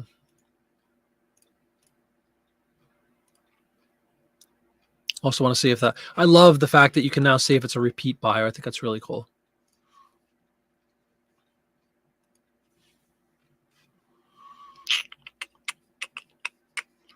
$95 is 4, right? $2 more 7.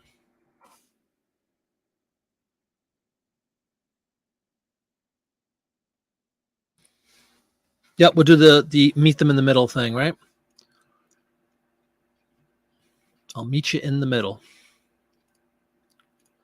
All right.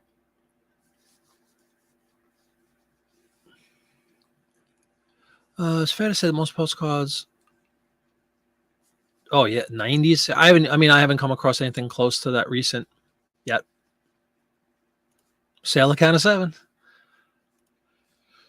Keith asks, has anyone else had issues with their Epson ES400? Oh no, I have mine sitting right here.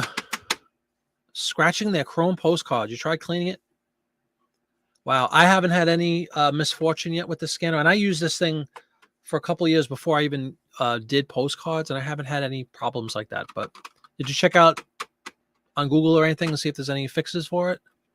Even though you clean it, I clean mine, especially now with the postcards. Especially if I'm going to be doing at least 100 a day. It's a practice I need to get into. Put that as my 4th goal, to keep my ES400 scanner clean. But I've cleaned it like, I don't know, 2 or 3 times, and it was a pretty easy process. There's YouTube videos about how to do it. Hey, what's up, Sandy? How you doing? Silvering a problem for buyers. I don't know postcards, but have a few listed.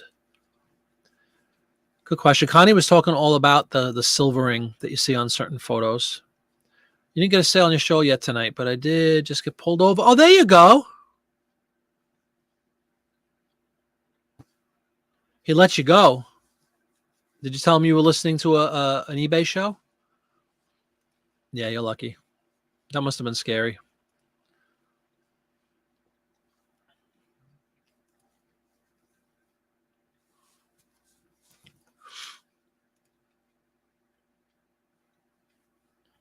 Yeah, that's a good question. Take a look at the card itself. You tried to Google it, but you cannot find a solution.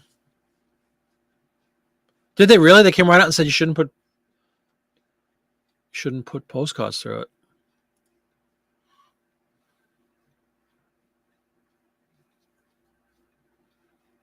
It becomes a hold to like card, whether it's meant to be or not, right?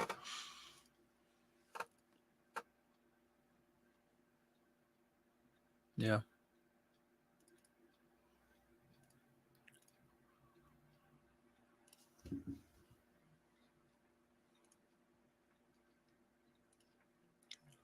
I'll let everybody know if the guy goes for my little $7 offer, a $7 counter offer, I should say, excuse me.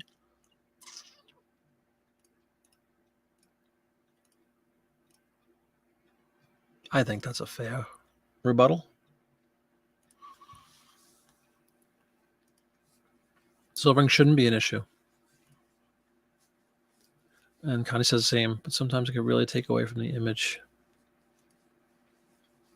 And do you guys think that the scanners reflect that silvering properly? Like, does it come out looking the same way that it looks in person, if you know what I mean? Like, does it hide any of it, or does it enhance any of it? Or is it pretty much, one for one? Baseball card people won't use a duplex scanner because of the scratches. Luckily, postcard buyers don't care. Because in a lot of cases, they're also old anyway, and they're probably going to have some sort of damage to them.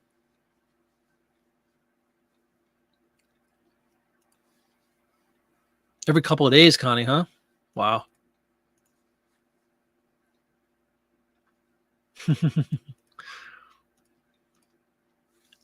You have it up for big bucks, Andy?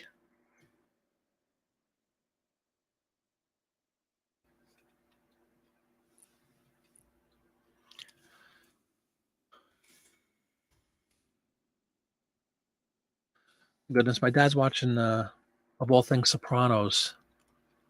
He got into Sopranos now, and it's right above my head, the television, and every once in a while you hear the boom, boom. It's just very loud.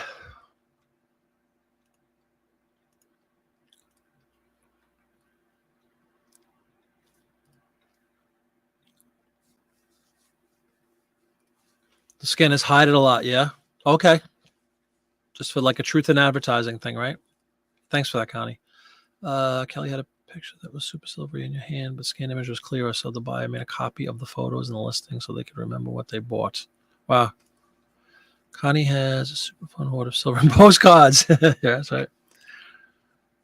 She doesn't even need lighting in a house. Am I talking about the ferro type silver postcards from the turn of the century? I have some of those, very dark and silvery. I think I know what you're talking about. I think I've seen stuff like that, but no, the ones that I saw a handful of that I listed one, I think a while ago, they look like a photo. You think it's a photo, and then you go in with the loop or whatever you got to go in with, magnifying glass, and they definitely had that like grayish, silverish, sparkly look when you went closer up. And I think it was John who said that no, that's it's not really a photo, it's whatever the word is. And they're very common and often mistaken as real photo postcards. But I do know what those black, yeah, I know exactly what you're talking about. Yes, they're very dark.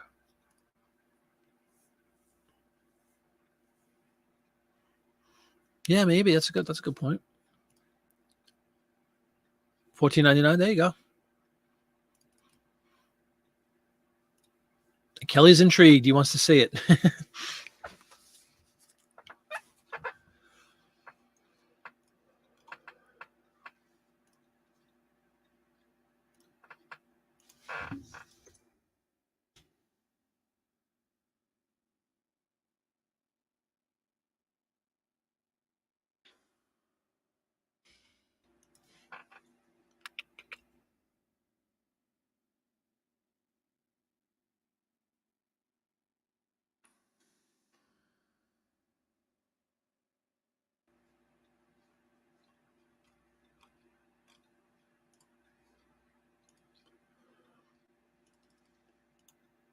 As we all await the listing title.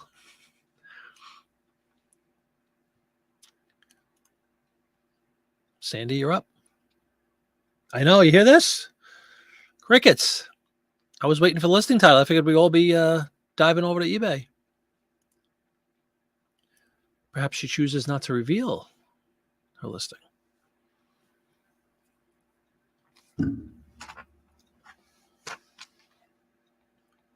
There you go. Take a look, everybody. Would you mind if I pulled it up, Sandy, and showed everybody, or do you not want anything to be shown? Maybe you can get the collective opinion from the group regarding pricing. But it's up to you. Let me know, Sandy, all right? I'd be happy to pull it up if you want. Show it.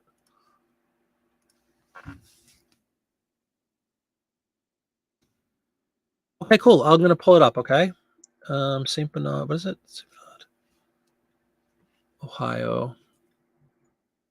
Strawn wagon. That's a term I use all the time.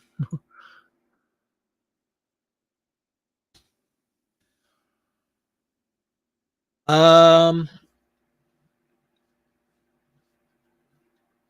you ready? I don't want to give out your store name unless, again, you say it's okay.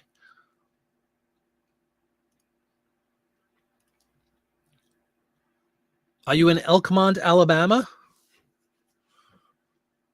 Here comes slowness. No, it's been fine with sharing, Mark. It's just that you can see I didn't do the. Okay, I'm going to pull it up then, Sandy. Thanks. I just want to make sure. Check it out, everybody. I'll tell you one thing. I would crop it. I would crop the image, but let everybody chime in their opinions. Let's bring it up. See, Popeye's already saying nice. I think it's a nice looking car too. Would everybody agree that we should crop this though? I think so. Window, come on. Very nice looking card. There it is, everybody.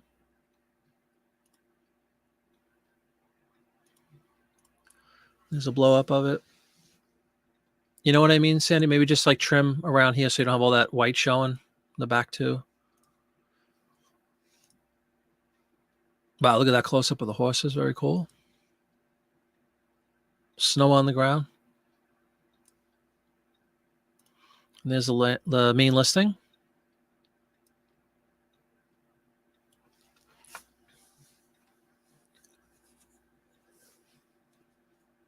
We've had it for years. You just like the photo, found it in a drawer, couldn't get a good photo. Oh, okay.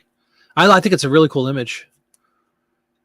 I mean, in my limited experience, I know that like if you have the name of a company or whatever, like it's on there, right? Furniture removed. The horses, of course, are huge. The wagons, the seeing people, the wooden wheels, the street scene, the neighborhood. It's just more cowbell on that. Yeah. So everybody's saying raise your price. Great point by John. Like, you're going to get the one bidder, and if you're happy with letting it go at $15, then so be it. But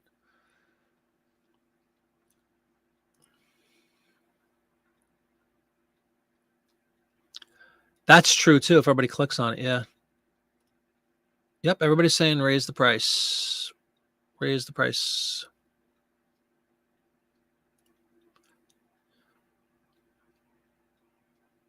Sign wagon, horses, people. Yep.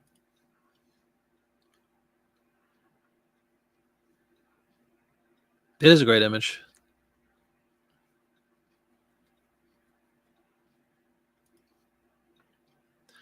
I mean, you're getting a lot of you're getting thumbs up from a lot of people that know what they're doing when it comes to postcards. That's a good thing.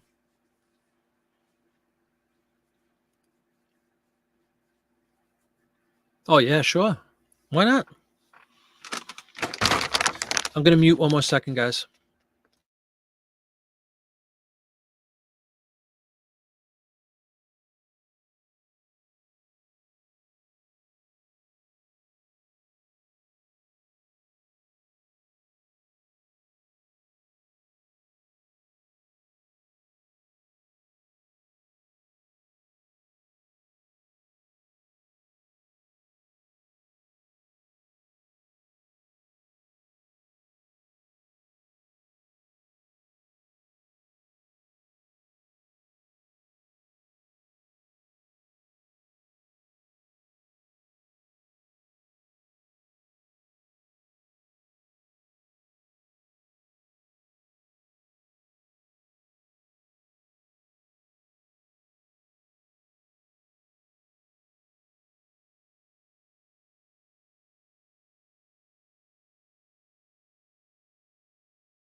Yeah, I think it's a great card too.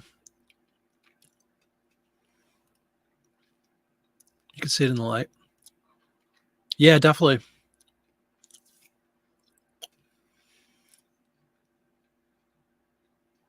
No, it's almost like a sepia tone, right?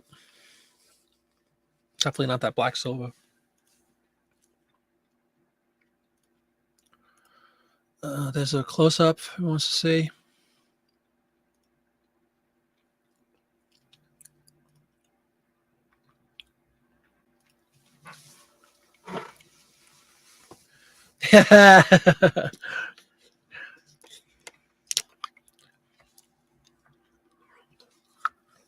Would you buy at 15 to flip at 50, Kelly?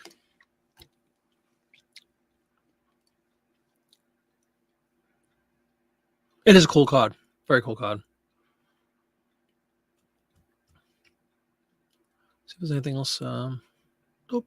Dope. Dope. What did I do? She ended it. She ended it. Peer pressure. Uh-oh. All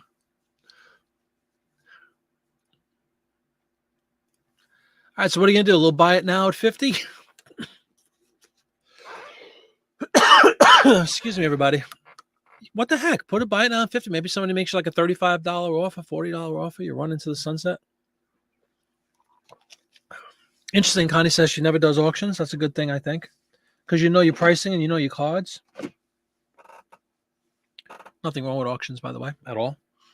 But there's definitely, unfortunately, a higher proportion of non-paying buyers when in the auction space than in the buy it now space. Yeah, 50. Do it at 50. And do a best offer.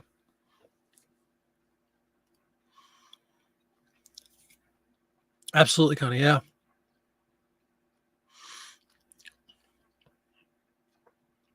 Yeah. Do you mind telling everybody, do you remember how much you have into it?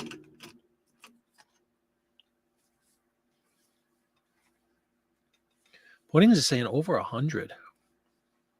No best officers can just take the 50 and run. You found the man's grave. That's cool. Up here, found the man grave. Didn't look past that. Just emailed a pick of what's going on with the intensity. Cool.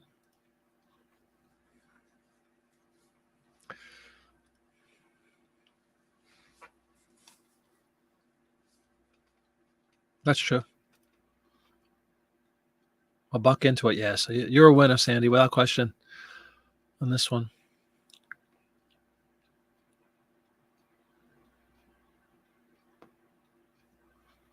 That's an interesting idea too. Yeah. Start your auction at 50 and have a buy it now price at like 75 or something. Gonna make some money. Or if you're Rose City, what is it? A $7.99? $10 shipping. Yeah, it's got a lot going for it. A lot of cool things going for it.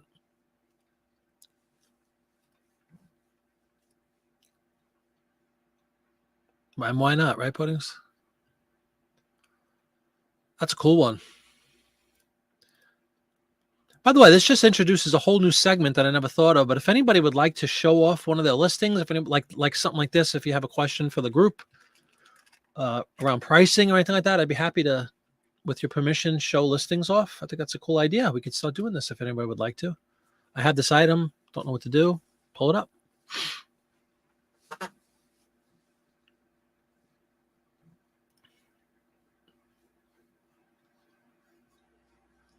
Cool.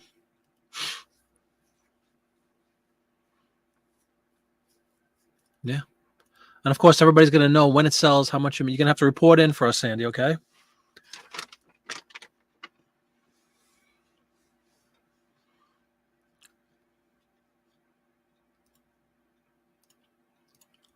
Does anybody else have anything they would like the group to look at and contemplate? Let me know. Definitely no problem pulling that up. I think it's a cool idea. It's kind of like what we do on listing shows to an extent. Excuse me. Dashboard.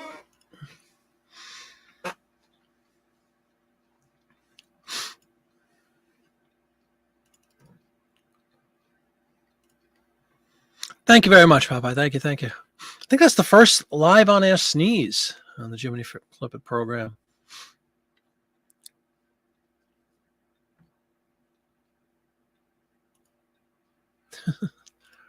Thank you very much. Thank you. Callie Debs. You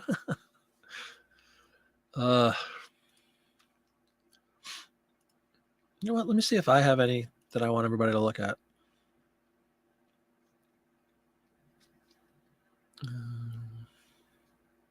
If anybody hasn't seen, John did a couple of videos this morning. One was what's sold, and the first one was about a Disney card that he thinks got ripped off on. Really cool video. If you guys haven't checked it out, check it out. It's something I never would have even thought of looking for. So I'm very appreciative of that one, for sure. What the heck is my... Here we go.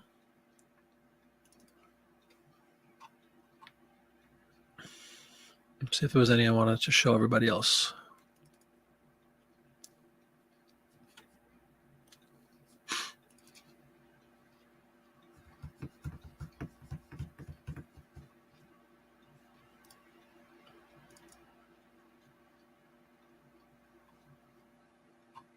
There was one or two that were on the bubble for me. Again, for me, I know for most people that do this for a living for a long time, you probably laugh and look at it immediately and say no. But that's always a thing for me when I come across these potential real photo postcards. Every once in a while, I'm thrown. I always bang out the jeweler's loop again, which is, you know, for me right now, the true test. But like, you know, sometimes they trick you. It looks like a photo. You got the white writing that everybody talks about that's indicative of a real photo postcard, right? The thing in white. It says photo by on the front, a photo by an artist or whoever took the picture. But then the back doesn't have like that font with the postcard with the clear, like the inside isn't missing. It doesn't say this is a real photo. Sometimes you'll see that on the back. Maybe I'll pull that one up.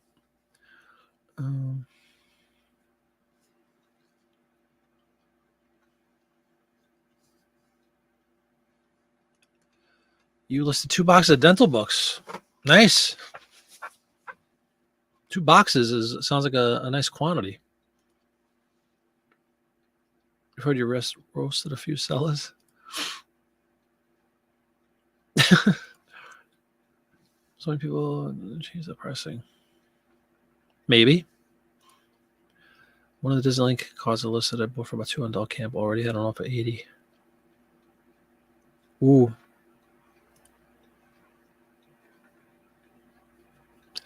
Yeah.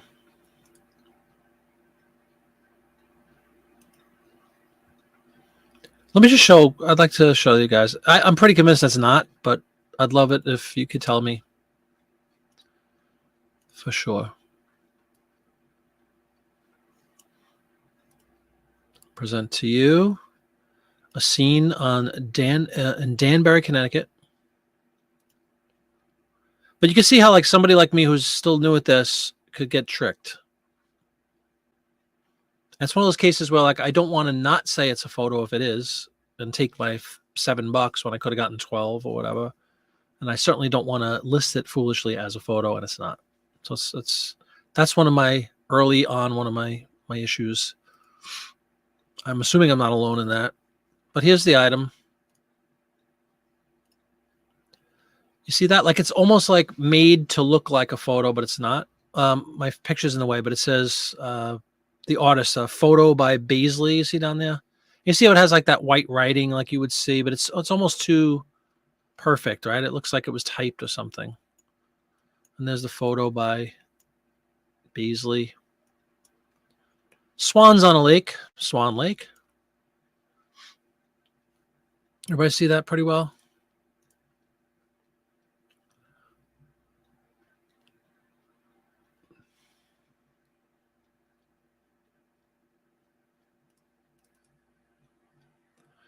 That's the front. And then the reason, aside from, of course, like I said, I could look at a loop, obviously, and then the back is this one, which gives me no indication that it would be a photo. But you see how it kind of looks like one? There's the back.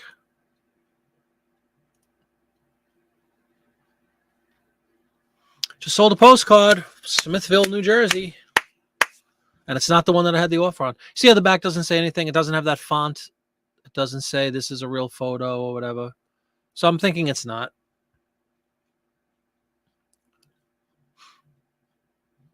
And I got a counter offer from the Cherry Hill guy for $6.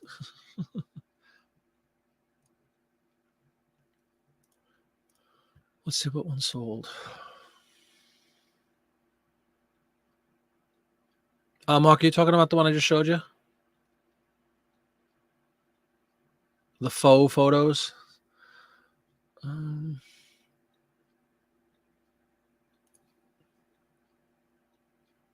Oh, it had a name on the back. What is it called? A colotype. What's that? Does anybody know what that is?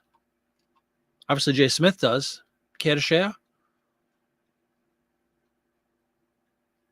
Oh, waiting shipment. I'm looking at my silly postcard that I sold. Sold a card for $6. A Chrome card, Mark. A Chrome card sold for $6. An interior dining room of some restaurant in Smithville, New Jersey. $6. In the bank. And now we got Cherry Hill guy coming back. Where did I go? 7?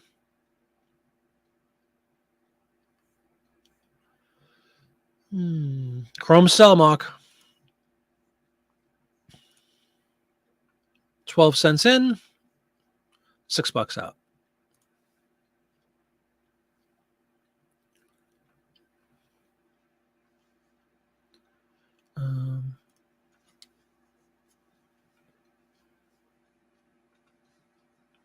Is that what you talk about, Stephen, with the white writing, right? So it looks like it's a negative. That's what causes that white writing. It's trickery. You have old listings from when you first started selling postcards that I listed as now I know I'm not. Yeah, that's what I'm worried about, Connie. Again, in my infancy here, I'm afraid I don't want to miscategorize something. I'm trying to be very, very mindful about that stuff. The clear cut photos, which I have a few of because we picked them up at the card show. The ones that are automatic, I have no. It's easy, but these ones that, for me, at first glance, appear to be, I don't want to get caught up in those. Yeah, they were swans. Swan Lake. And Swan Lake is a bolo. Put on Swan Lake in your title. It's made with silver gelatin. Cool, Steven. What did you do? You said you worked in a print shop or something? I'm sorry. Earlier on the chat, you said something. You have like a level of expertise with the photos, and which I think is awesome. Yes, the swans.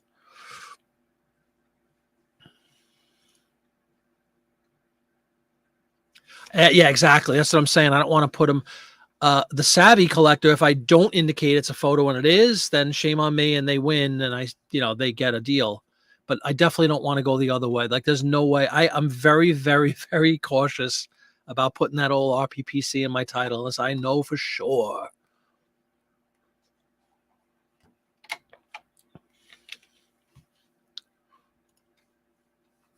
You sold an RPPC for 3 weeks that you didn't. Oh, there you go. Yeah, right. So you didn't know it. That's what I'm saying. But that's the lesser of the two situations, as far as I'm concerned. I don't, like Mark said, I don't want to get ripped on by somebody, or collector or something, and misprice and miscategorize and all that stuff. And what are you, an idiot? That's clearly not a photo. Photo, no printing dots, but not an RPC. Yep, good stuff. Thank you. One thing I know for sure is a postcard. Yeah, that's very true. And when in doubt, I mean, you don't really, in the title, I usually write, linen postcard, chrome postcard, whatever. You don't have to put linen chrome photo. You could just put postcard. I put WB for my border. You could just write postcard. When in doubt, postcard. This way you're not being deceitful in any way. Here's a tough conversation.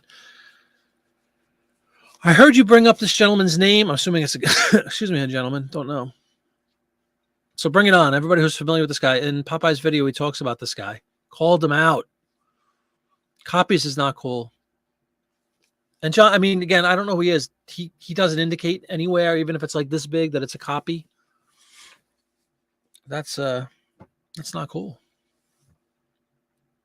You worked 2 years in a $150 million printing factory, printing checks. Holy cow. That's awesome. So you learned a lot about the printing process, huh? Thanks for sharing your knowledge here. It's greatly appreciated.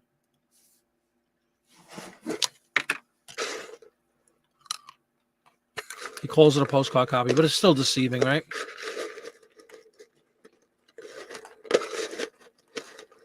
And that's his out. If anybody calls him on it or does something, it's right in my description.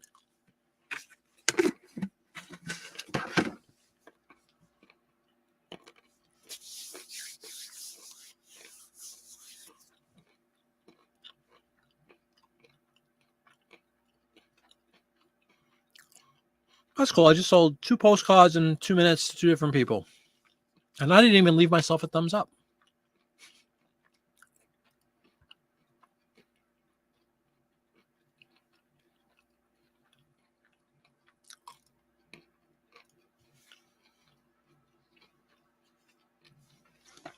Unbelievable. That happens all the time in not all the time, but it happens often with photo resellers too, copies of photos.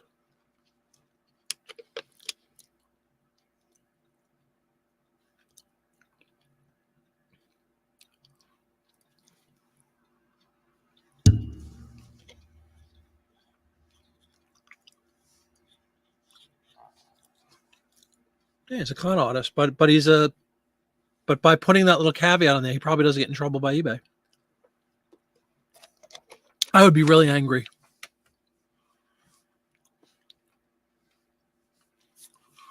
Connie had a conversation with a customer about him. He had a copy of a photo you had listed. The customer had no idea what the sellers were doing.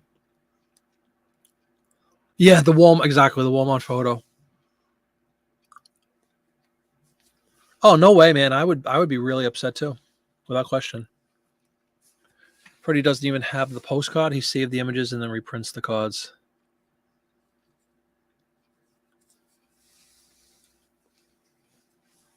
Is this somebody that makes a living doing this? Like they do well? Do they sell a lot? Excuse me, sell a lot of this stuff. It's basically counterfeits, right?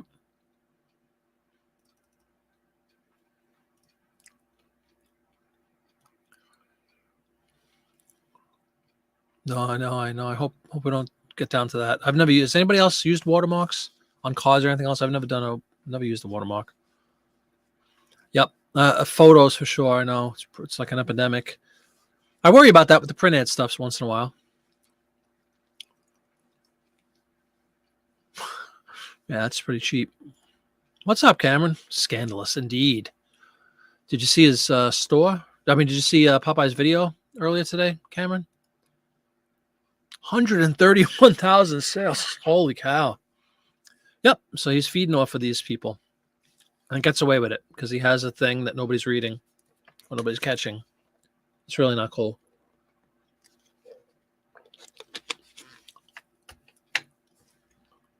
Oh, really? Is that one of the reasons? Seriously, is that one of the reasons you're leaving? Because you don't like that aspect of it too? Not. I'm sure the number one reason is they're not selling like you want them to sell, but that can't be helping matters, right? Claims he isn't allowed to post the backside. Unbelievable. Yeah, it's a good video, wasn't it? His listing states, why pay high cost for original when you can have a copy for record? Does it really? It states that?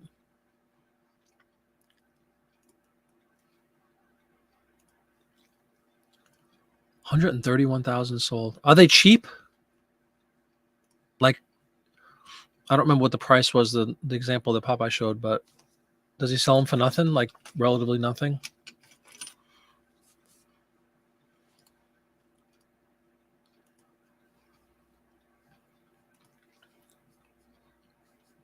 It's crazy.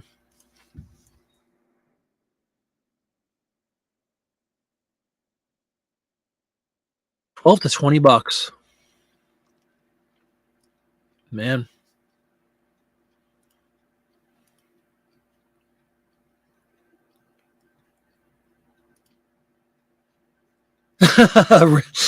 Is that seriously the ratio? Because that's sick.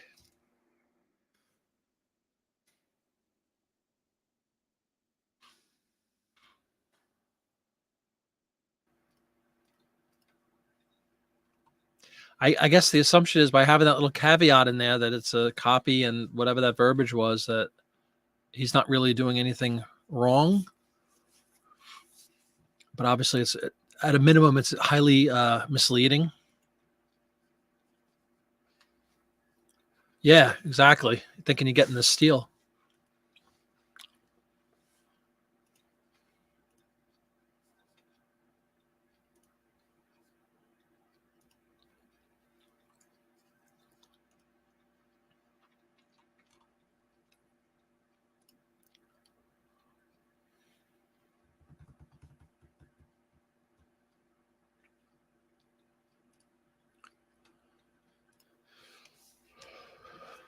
God, there's more selling fakes. Yeah, I know. It's messed up. So he's got insane volume too, I would imagine, right? I mean, think about how easy, just crazy. So most buyers, oh, that goes out saying. Right, that was the part of your video that said it rubbed you the wrong way, right? Asking if it's a genuine item. I've had that with the print ad stuff. A lot of people say, "Is this the real thing?" Or, yes, it's absolutely, and I have it splashed all over my listings. You know, this original piece. There's a drop down. One of the specifics says original. You know, but you still get the odd question. Dawn had an experience. Speaking of print ads, everybody, Dawn, do you want to tell everybody about your experience with the print ad that eBay actually sided with her, which was a no-brainer? But she had one of those circumstances that I've come across on listing shows with everybody, where she sold an advertisement for pretty good money too, you know, print ad. And the buyer wrote this nasty comment. What is this? I thought it was like from dog biscuits or something from the early 70s. And she thought she was getting actual dog. I paid $21 for this. What is this? What kind of scam artist are you? And meanwhile, all over her listing, it said, right in the title, vintage print ad, category, print ads or advertising, description, print ad, but these people are special kind of dumb. And she thought she was buying 40-something-year-old dog biscuits. I kind of just told the story, Dawn, but it was, I felt terrible. And I'm like, this is the kind of stuff that happened to me with the typewriter thing. And I find it stunning that people are that dumb. But eBay, thankfully, sided with her and said, no problem. They refunded the buyer and said, you're absolutely no fault. We're not taking your money away. And they also left negative feedback, which she had removed immediately. That's kind of encouraging to know that eBay saw the stupidity involved in that one. Yeah, very frustrating. Unethical, absolutely misleading.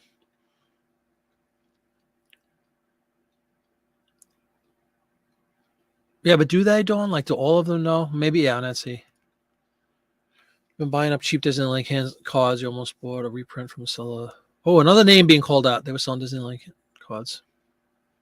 Yeah. Oh, Disney doesn't play. Disney does not play. Yeah. Was that kind of the summary? I was just very happy for you, Dawn, that quickly eBay just said, no, don't worry about it. That's ridiculous. But I am stunned by the level of stupid. If that wasn't like, if they were serious and they really thought, first of all, what are you doing buying dog treats from 1972? What? Plus, the lady wrecked the ad. Oh, that's right. Yes. And then she sent a picture in her frustration. What is this? What kind of scam artist are you? She like crinkled up the paper and also Dawn, even if she took the return, couldn't resell it. But again, eBay.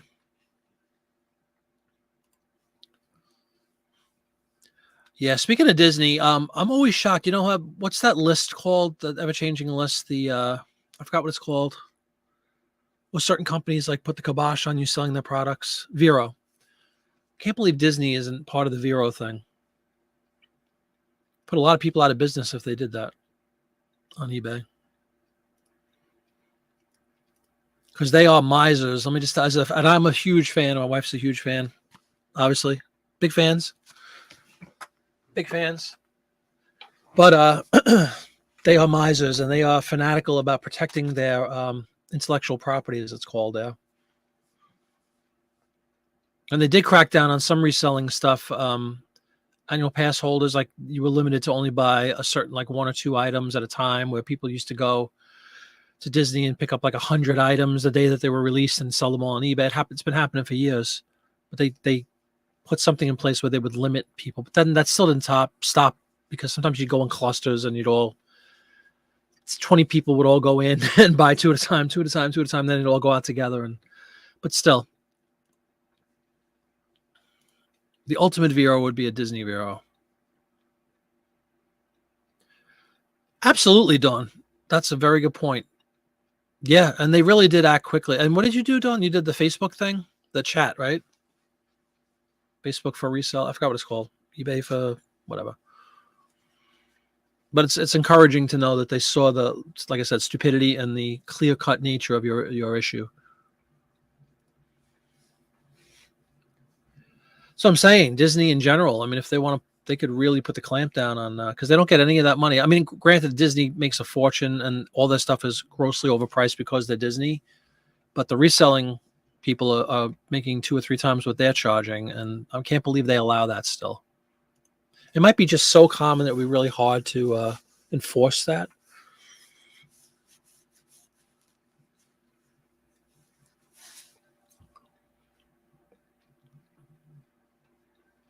Semi-online. Oh, yeah.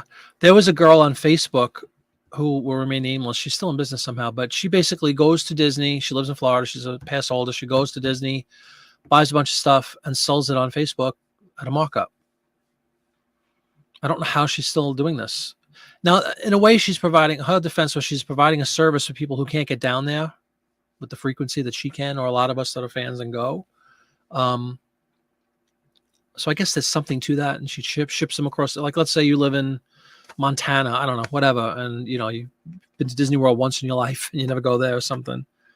So for them, it might be, oh, I really wanted that popcorn bucket, with Oogie Boogie on it.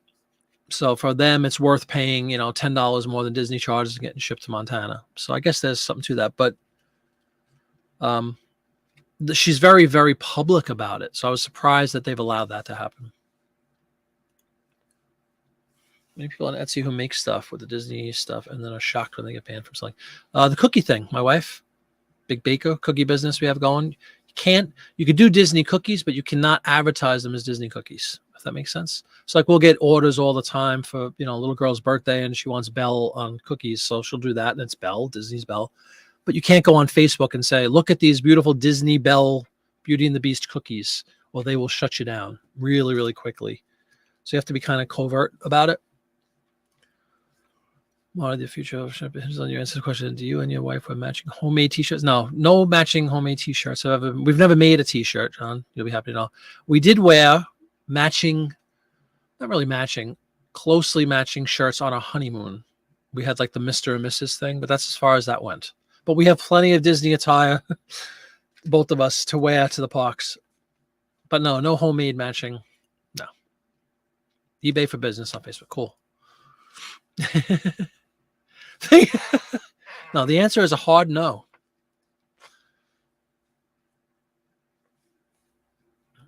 Suspense. Yeah, she couldn't sell her cookies as Disney cookies.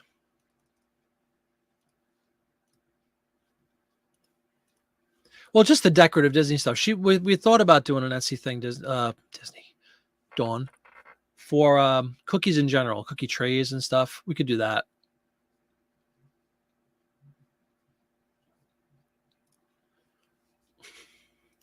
Hard no. You watch Letterkenny?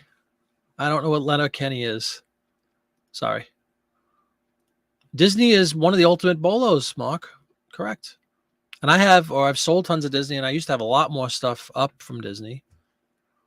And that's all fine. But I'm saying, could you imagine if they zeroed?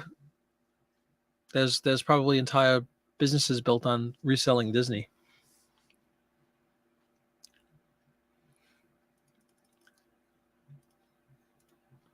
It's a Hulu show. Funny Canadians. Canadians. Well, yeah.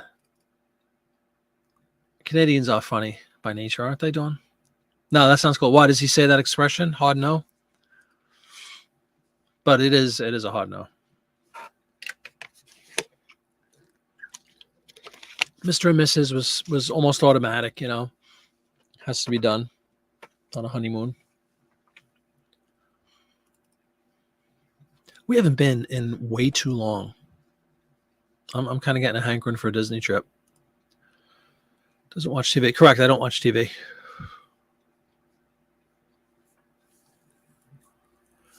That is a truism, Dawn, right? Mark. Yeah, they're black and white, though.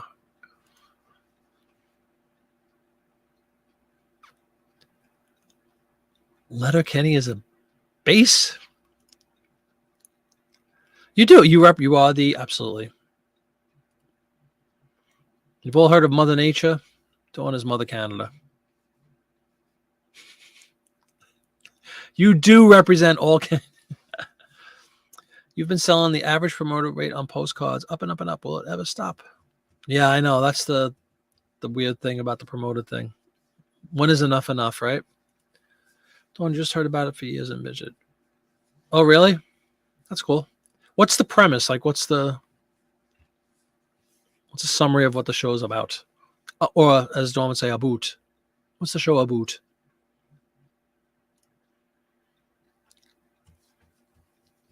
What are you going on about? See, truth be told, that's why Dawn won't ever come on any shows or speak, because she doesn't want people to hear her accent, because she rips on everybody else's accents. Right, Dawn?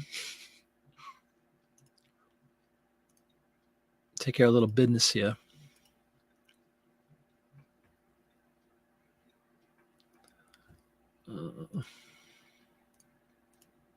Anybody getting any sales out there? I'm not hearing anybody singing the praises. Is it just a slow night, potentially? I got the 2 cards, so I guess that's okay. I'm sending out some offers right now. They call this multitasking in showbiz. Connie just lowered her promotion rate. Really? Connie, you were the one that told me, remember a couple of months ago, the whole debacle with my promoted stuff, and you're like, you look, at your traffic and all that, and you would make constant adjustments and do a big update to the promotion. I'm still riding. I did that, as you know, and then I did one adjustment, I don't know, after like a month or so, and things have been doing really well. So thank you again for that, Connie. All I've seen so far is the toilet. Okay. There are so many Disney live streamers. It's unbelievable. And some very, very big ones, which really kills me because a few years ago, well, more than a few now, 7, 8 years ago, maybe, we spent, 2014, we spent about 3 months in Disney, 2 months consecutively, and at least a month of that year, like February and March, we were in Disney the whole time. And I don't know if anybody was doing that yet. They call them vlogs, the video blogs in Disney. And we were staying in the Boardwalk Resort, John, the Boardwalk, Crescent Lake in Epcot, or the Epcot area. And we didn't go on YouTube or anything, but we were taking some videos and stuff. I'm like, I should go home and put this up because I used to have an old YouTube channel, which was all like Disney stuff. And I thought about that, and nobody was at the time. You didn't see anybody walking around with those things, the gimbals, and doing videos. But now it's a very, very lucrative. You want to talk about? There's a couple channels I watch all the time, and they routinely get 8,000, 9,000 people watching at once if they're streaming like a fireworks show or a special event, the Christmas parties, the Halloween parties. Unbelievable. So I wish I'd gotten in on that then. I could have been a contender. No, I could have been one of those people maybe, because we thought about it too. Oh, wouldn't this be cool? Just walk around Disney. Well, that deserves, the Rochester. That's a different planet. Half my team, if Canadians, they don't bother me. A lot of those companies trying to keep people from reselling their items still have to deal with the first sale doctrine, which is the law that states you can sell an authentic item you purchased. There you go.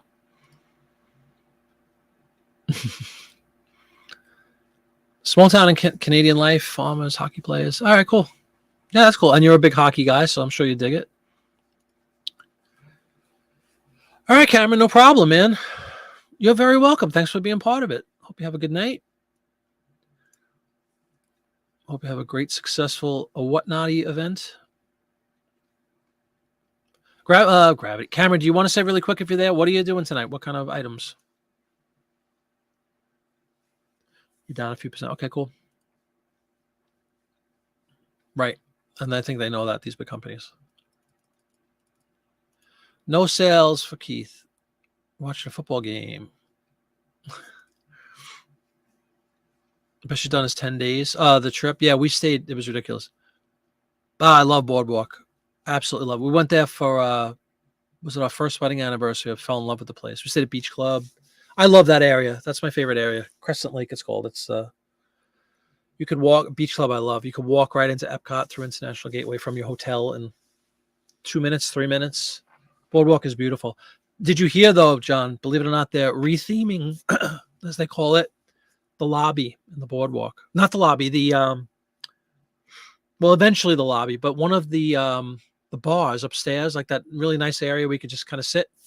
They rethemed it, and it's all that modern IKEA-looking furniture nonsense, which really takes a lot of the charm away from the theming. Uh-oh. You were live today yourself, and the wife caught you? I said, what are you doing? Oh, absolutely. $100. I mean, routinely sending 100. They make a fortune on those shows. It is maddening. They're just, I mean, they do good work and all, and they spend a lot of time in the park, but they're walking around Disney, and they become celebrities, a lot of them. There's people that they want to take pictures with these people. You probably know who I'm talking about, Popeye. And we followed this little brother and sister team they just started a couple of years ago. They make a lot of money. They make thousands of dollars a night just in super chats. And I know YouTube takes a portion of it, but still. And they'll write such nice things. Thank you for bringing the magic to us. Go get dinner tonight. $50, $100. It's just unreal. Unreal. They have a really good equipment, though. They do good work. But it's a jealousy thing, obviously, because I'm such a Disney guy. And why didn't I think of that? And now it's like, You know, why even get involved? I'm not living there anymore, so I can't do it. But even if we did, you know, on our trips and stuff, we would never ever get the coverage that these people that go there day after day after day. Beach club, best pool, absolutely, and yacht club. Agreed.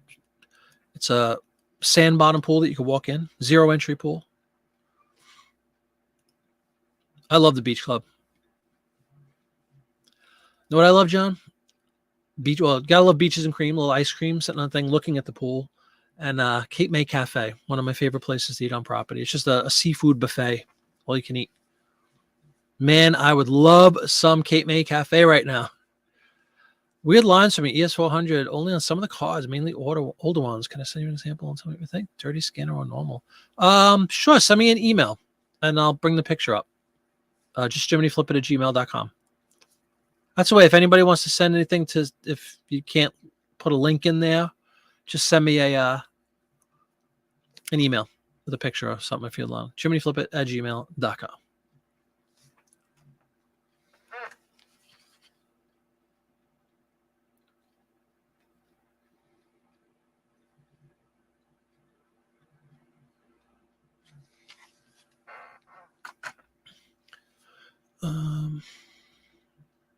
So, Rye, send that picture. I know I'm falling behind a little bit because I'm sitting here talking Disney, which is dangerous.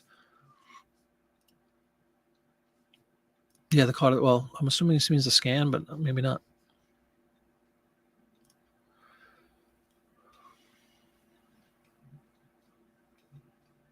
You ran mica through it. Oof.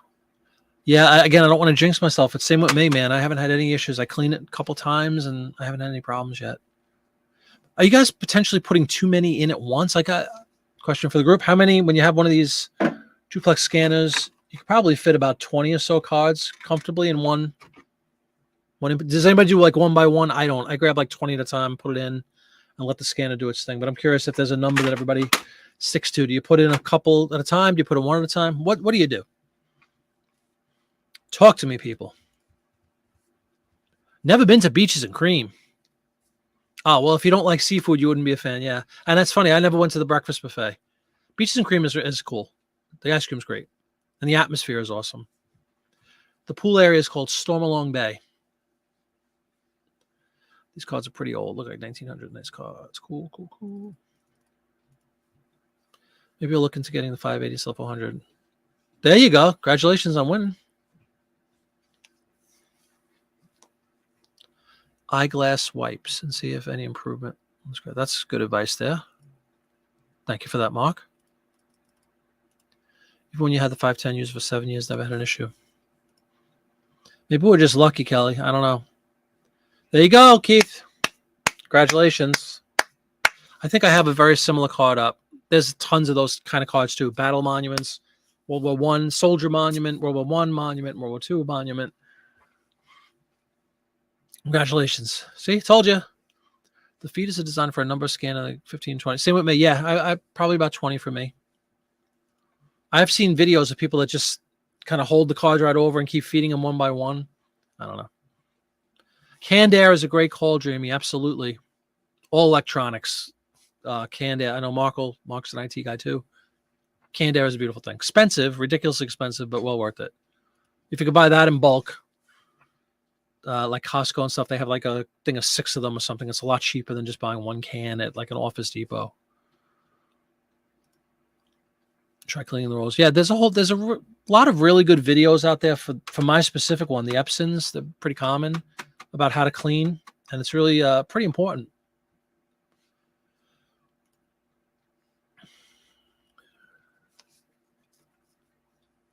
Cool. So that's something to definitely look into. And Ryan, are you going to send me the email? Let me check. I'm sorry. I didn't really check yet. Yes, you did. You already said it.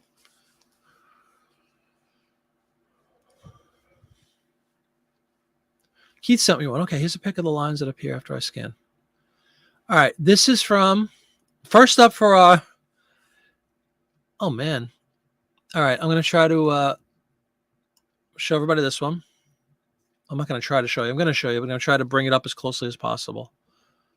This is from Keith, right? Pied Piper. We'll share this one right now. Hi, honey. I have a question. Quick question. Why would you eat unpopped popcorn? I don't know why. On the side of this box, it says 130 calories for 2 tablespoons of unpopped popcorn and microwave popcorn. Yeah, I know. It's kind What of are an you gonna oxymoron. do? Open it up and just eat unpopped Yeah, popcorn? and then you get less calories. What idiot? No, you get more. All right, guys, this is Keith's first card. And I guess that's the damaged portion he highlighted right there. So let me blow that up. Where did I have it? Dawn in.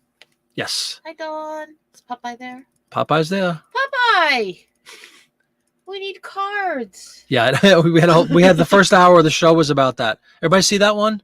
Let me catch up. I'm sorry. I think I fell behind with chat here. Okay, honey. I just needed to answer that question. Yeah, no problem.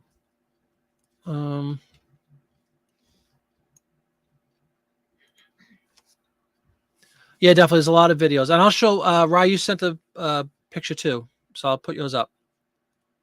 Hey, you're blue. Oh, you're welcome, Papa. Yeah, I was just, it's funny. I was going to, remember before I said, if you can't send a link, and I was going to say because you have to have the wrench. And I was looking, I'm like, how is Popeye not a moderator? Welcome aboard. Use your power wisely. $4.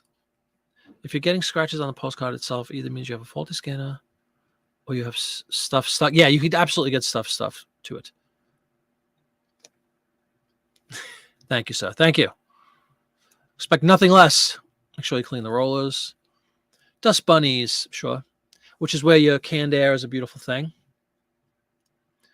Lori bought an electric blower used for everything. Oh, wow, really? Electric blower.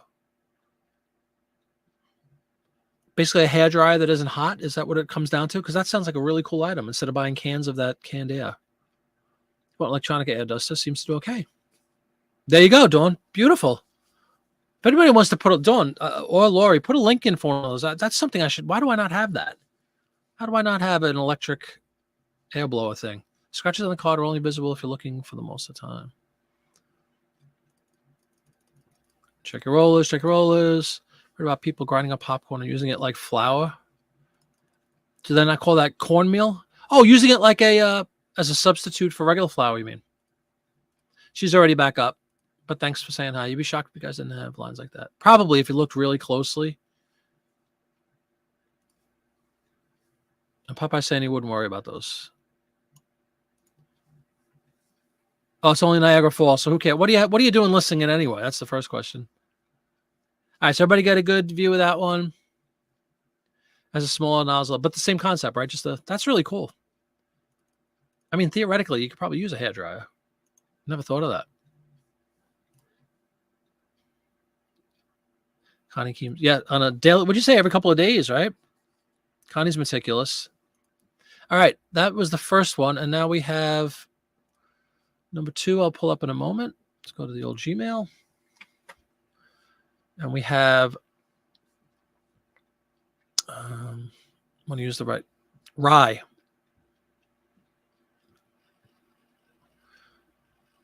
Let me see. What are we looking for in this one? Read the email first.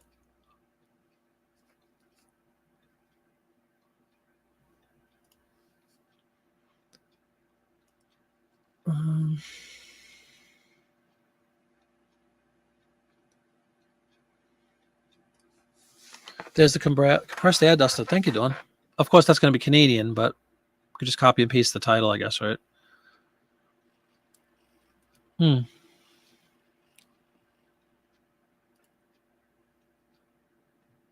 That's what I'm saying. What are you doing listening, first of all? I guess you know lines. No, I get that. That's the little girl that just came down and said hi. Big case of that stuff. So that's why she likes putting stuff in ABC order. And right. I just got yours up. What are we looking for on yours? Corded and cordless. Sure. Same kind of thing. Rye, the Medicare guy? We're looking for lines on yours? Because the scan you sent, well, the listing you sent me, it's like, I don't know that you can really see. Let me save the image first. Hold on. Desktop. All right, we will pull up Rye, the Medicare guy. The leaf blower, see, that's a little used product. That should be used. It's only out for a couple of months a year, right? All right, Rye, you want me to bring up yours now?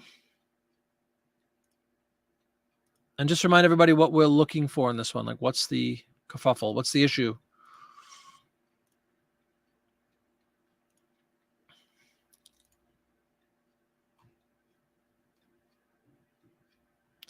If I can find where I saved it. Probably went to a folder that I didn't want it to go into.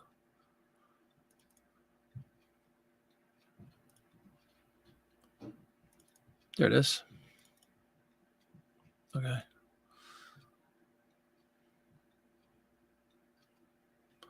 Only the scan. The scanner lines from the scan.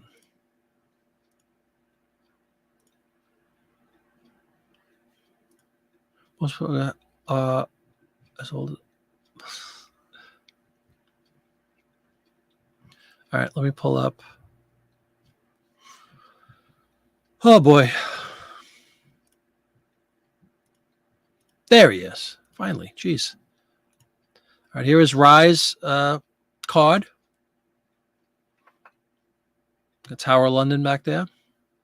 The River Thames.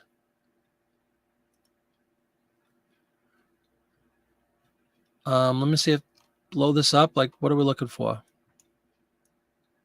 Kind of navigating through the cards. Cool card. Cool image, that's for sure. This would be the legendary Tower of London right there.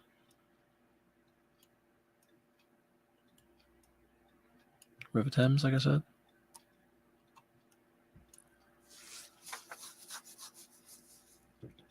See all the lines in the darkness. I think that's just the scan. I've seen these like wavy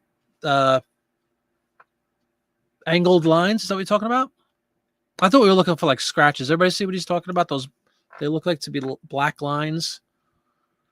I've seen this a lot on lots of cards.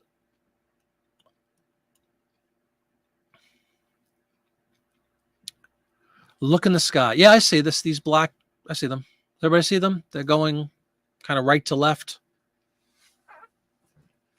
Or as Connie puts it, the colored squigglies. That's a technical term. Absolutely. I'll go with that one too. Yeah, exactly. As Dreamy says, could be a DPI issue. No, it's not rain. It's omnipresent on the whole card. Like, and it goes right through that boat or whatever that is in the middle. And how you doing, Harvey G Max? Good to see you. Welcome to the show.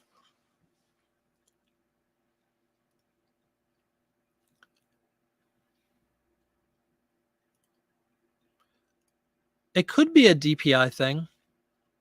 Yeah. What do you recall what you scanned this? What DPI you used for this scan? Welcome, Harvey. Thanks for coming in.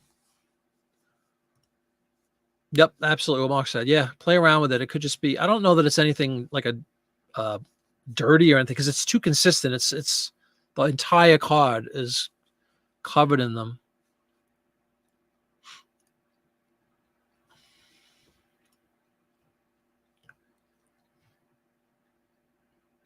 Harvey, may I ask, are you Canadian? The first question that Dawn needs to know is if you're Canadian or not.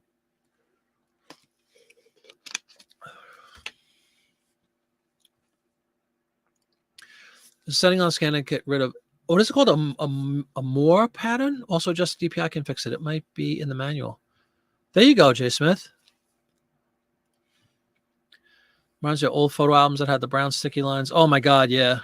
Yeah, they're on a diagonal. That's the word I was looking for. Diagonal. Are you seriously, Harvey? Well, welcome aboard. Another Canadian, Dawn. Dawn is the representative of all of Canada. Dawn, right? So Dawn, meet Harvey. Harvey, meet Dawn. 600. That's really, do you go that high, Mark? Now, Mark, do you remember good old Annie from Salem, Massachusetts? She had a video out a while ago, and her claim was that eBay puts a cap on the DPI limit on there. So even if we went in and gave them 1,000 DPI image, much like Facebook throttling down old videos to 720, you can't do 1080 or something. You know, the same process where they put a cap on the max DPI. I wonder if that's true. So sometimes I'm thinking now that it might be overkill, that we're all doing 400, 500, 600 DPI. It takes a lot longer to scan, obviously, too. But I just wonder if that's true, if eBay caps that amount. She did a video all about that and does claim that that's a fact. And it might be. I don't know.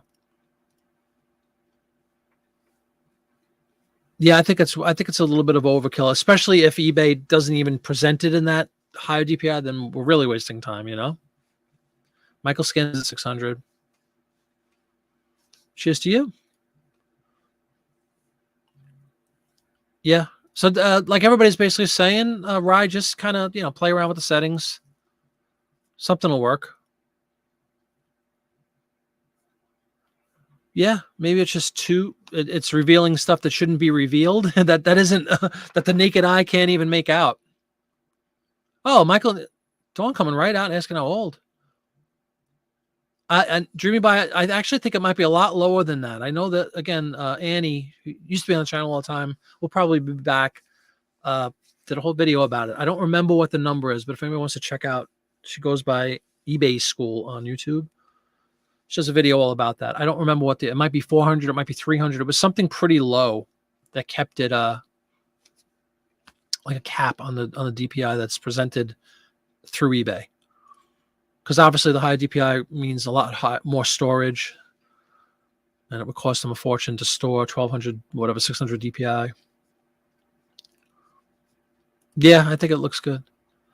23 is Michael. Connie, we're having a bid down now. Do I hear 100? What's up, Jim?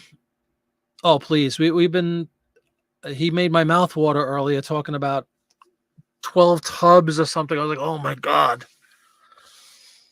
I'll tell you what, for all of you married, ladies and gentlemen, one of the best things you could ever hear from your spouse is what I just got to hear earlier. Is Popeye in yet? Don't forget, we need more cards. That's the kind of girl you want to marry right there. The girl that encourages your habit. You got to buy more cards. Very true. That's really good to know. 23 years old, you're into postcards. Michael, you probably knew the show, or maybe you haven't, ever spoken up in a show, but in either instance, welcome. But Popeye and I went to this card show almost 2 months ago now, a month and a half ago, in York, Pennsylvania. And although the grand majority of the people were definitely older, a lot older than me and Popeye even, but, 50s, 60s, 70s and beyond, there were a handful of kids, no offense, but like, 30-year-olds, 25-year-olds, which was really cool to see.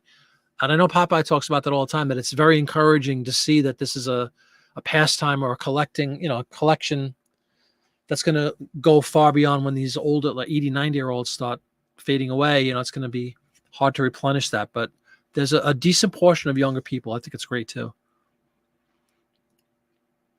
eBay 600 cap. Okay. Yeah, she did a video about it. Yeah, Kelly is no longer the baby. Not by a long shot. Kelly's laughing at Kelly's like, could be Kelly. Kelly could be Michael's father. No, not quite.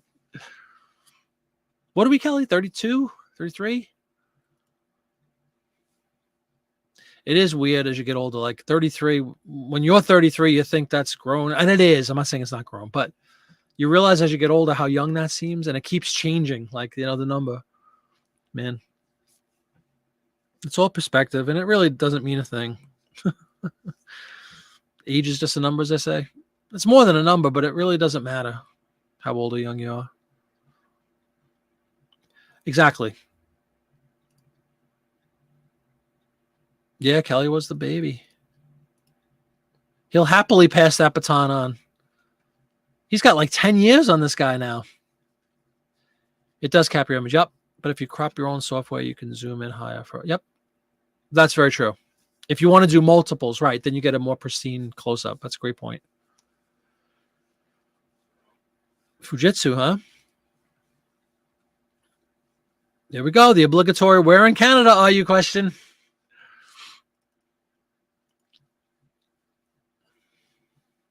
There you go. That's not a bad idea. Print ads, you've been 2 and 2 or 300. Print ads, they're a lot bigger. So I think I'm in that 400 or so print ads. Let me see. Actually, what is my current setting on the old apps? Let's fire it up, shall we? Doop, doop, doop. Does everybody hear that same sound when a scanner comes on? Doop, doop, doop. Currently, my settings reside at 400 DPI. Double-sided. Automatic feed. On the old ES400 I have. Connected via wire through the USB. I try not to be a Wi-Fi hog. So we have so many different devices. Drop to 400. Yeah, I'm right at 400 too, Jay Smith. It's more than enough for these postcards. They look fantastic. Well, I would imagine, yeah, different level, but it's very nice. I'm going to, while the spirits are high, we're going to ride that. We're going to ride that high. Happy to report 1200, 600. There you go, man. Another problem solved. Great job, everybody.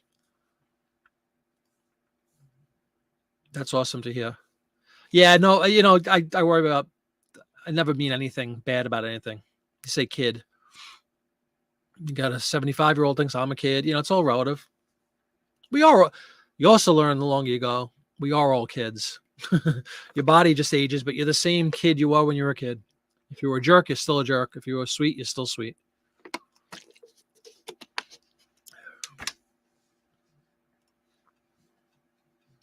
Exactly. Oh, drastically too. Yeah, 1200, man. It must have taken you 5 minutes to scan one card. A decade older. How do you feel, Callie? How's it? Yeah, welcome, man. It goes fast.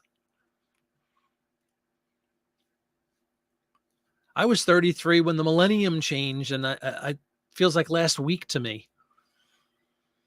That's how fast 33 changes to 50 something. Right, Popeye? Popeye and I are about the same age. You scan one at a time and you post all in one go instead of scanning first, because then I get confused which goes back to which picture. Blah, blah, blah. You scan one at a time and post all in one go. Oh, okay, I see.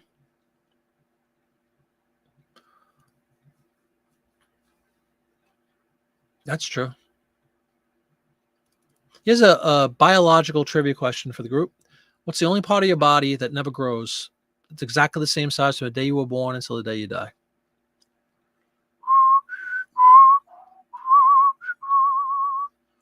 Lots of ways. I was going to try to go into my... It's a lot easier than you're making it, I think. I do. Yeah, I delete them. Kelly, that's true. Because for me, it's not about the size that it's taking up. It's about the accounting. Remembering which one I listed. I mean, the way around that is to just go exactly in order from how I have it scanned. But I delete them afterwards.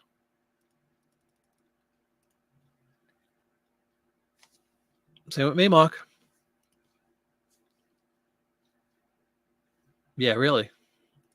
And that's a common procedure.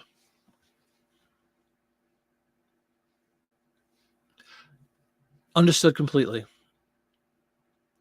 The good news is with postcards, it's a quick fix. If you still have them in your inventory, you could still go to A3 and just throw them back in the scanner. It's not that bad. Of course, 30,000 listings, that's a lot of work, yes. But it's not like all hope is lost,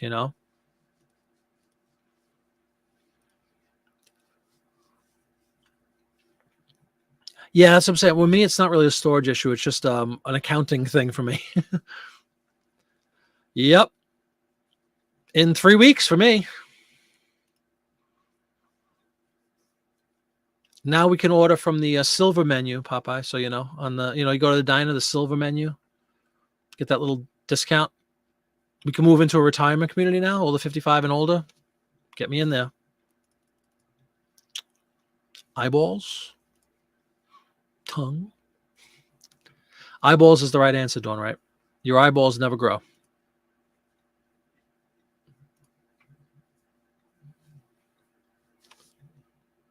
And I'm doing everything 6 with. Do they really save all the photos? Hold on. They save all the photos.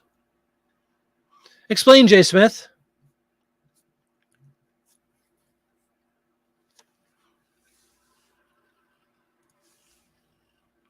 I'm trying to see what section that would reside in. Do they really save your photos? Well, they're going to have some storage price, some storage expenses. Yep, your eyes, exactly. Well done, everybody. Only delete photos as I sell them. Yep, it's not a room thing for me though.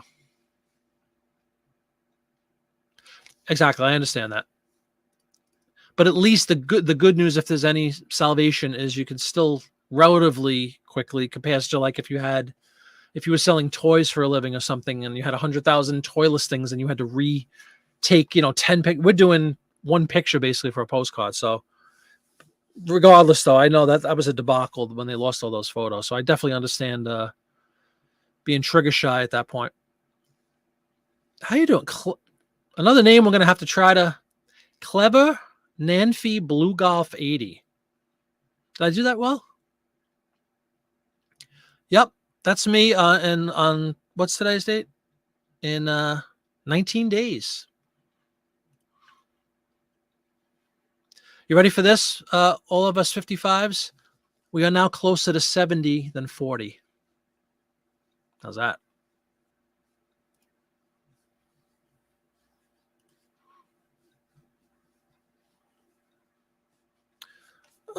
They do. When you run backups, you can specify if you want to save them. Oh, okay. Oh, without question, man. Especially platter drives, man. You can get them for nothing. They're kind of useless, but you can get them for nothing. But they're good for just storing pictures and stuff. Stan the man.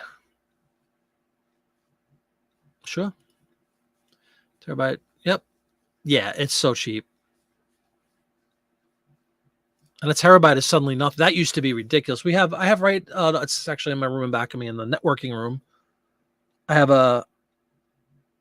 what is it called? What the heck is the stupid thing called? They're very popular. MyCloud? 5 terabyte MyCloud. Congratulations, Mark. Blue Gold is Stan, also from Canada. Oh, okay. We have another Canadian?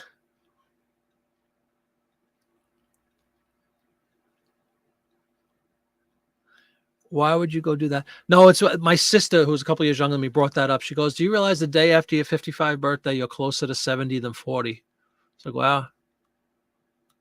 Now 40 is a kid, it's crazy. 40 years ago, I was in high school. How's that, Popeye? There you go, SSI for CJ. Good, you earned it. They pay almost as much as YouTube does. Yeah, Mark's all eBay. No third party. I know, it's out of control. Are you bringing all these people in, Dawn? Well done. Bum, bum, bum, bum. We're going to have to play the Canadian National Anthem to start every show. What do you think? Wave the flag? The old maple leaf?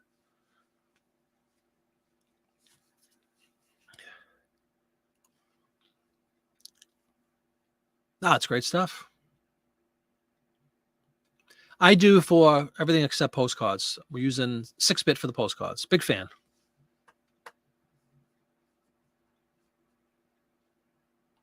Connie's also 55. But I guess I'm first because I'm January. What month are you in, Connie and John? We'll have to celebrate we'll do birthday party shows. Let's see, what night? We're going to have to do the Jiminy Flip It birthday show, right? It's on a Saturday. Anybody want to do it? Maybe on the Friday the 27th show, we'll do my birthday show.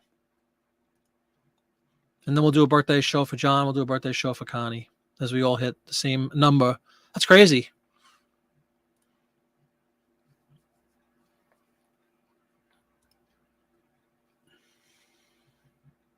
Awesome, Jason. Thank you. Really? Let me check this out, if you don't mind. Just bear with me one moment, folks. I never noticed this was Kelly told me this, and a lot of people mentioned this. There's a lot of functionality, and Popeye did. A lot of functionality in in 6-bit that I don't use. It's a pretty intense program, and I guess this is one of those features I didn't even know existed. Options, pictures, management tab. Does it, by default, are they saving all these images, or do you have to set it to save them?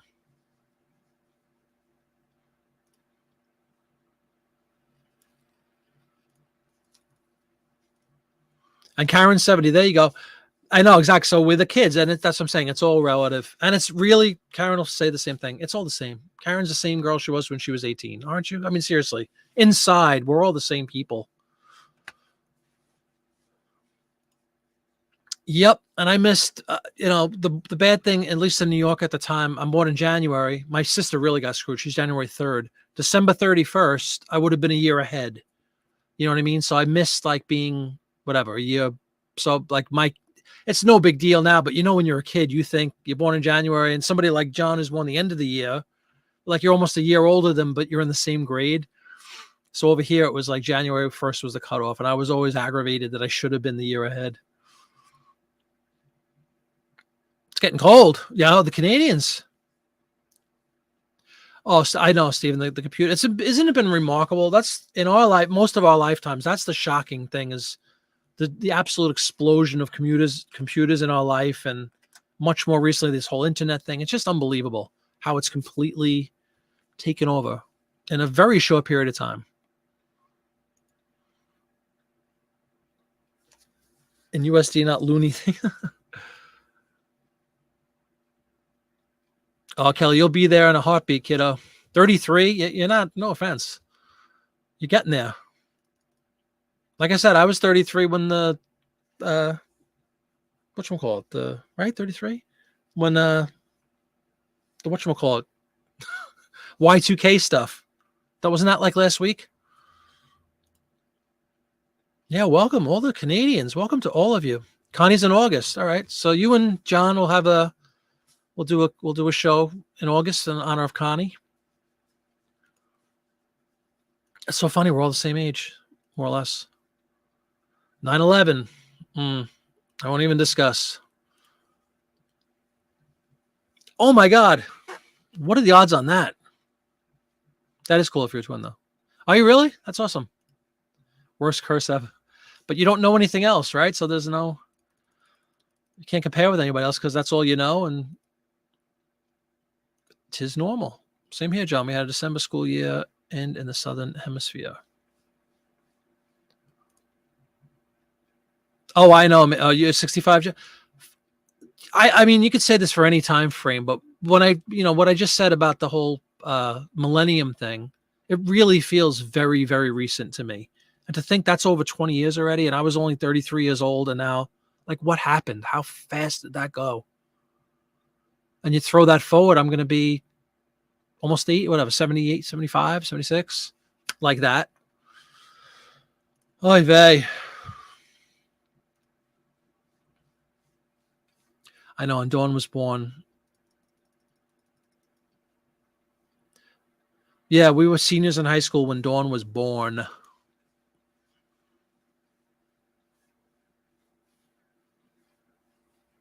You're twin by a minute.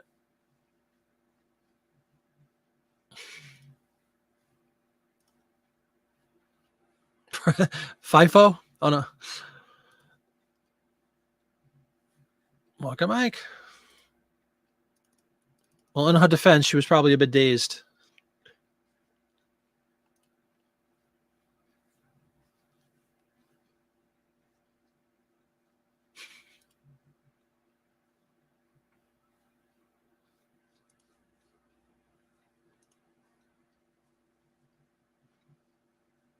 Oh, gotcha. Okay.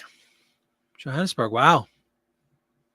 New Zealand is one of my dream locations. I mentioned Australia, and I know the two kind of fight each other or whatever, that they're very different. But those are two places. New Zealand's really high on my list of one of my dream locations. So I'd love to hear your experience in New Zealand. I like Toronto. Been to Toronto a few times.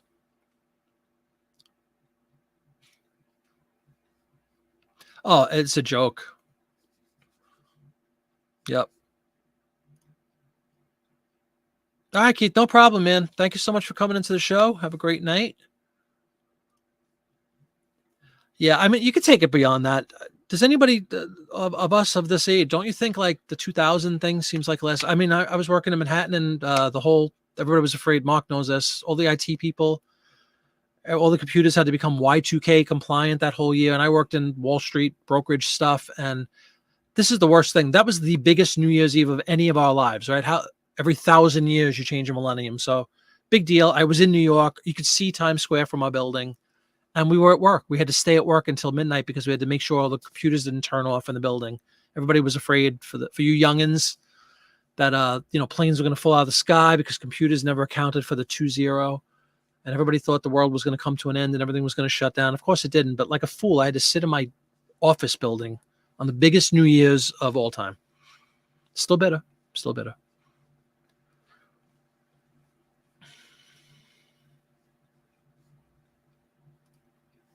I guess we could take down this postcard. We've all come to the conclusion. Thank you, Rye, for sending that.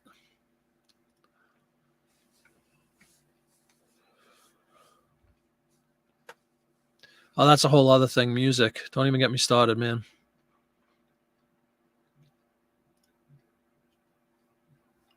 Potsy from Happy Days. Well, yeah, that's what I'm saying. That's the relative thing. Michael is younger than 3 of my children. Thanks for making me feel terrible, Michael. Great job. Just kidding. Yeah, well, that was until the .com boom. Oh, you were running around doing all the Y2K compliances, right?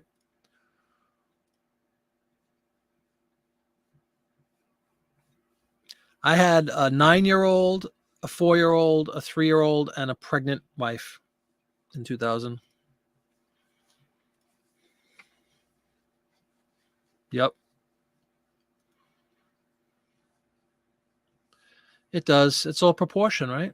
When you're 20, a year is a 20th of your life. When you're 40, 20, do the math. It becomes less. A year becomes so much less of your life. That's why it is a fact that it goes faster. Because it's a lesser percentage of your conscious memory. Think about that a minute. Your older brother came prep because Y2K, he was convinced the world was going to. Oh, yeah. Bunker Boy. Oh, yeah. Did he stock up on the canned beans and stuff?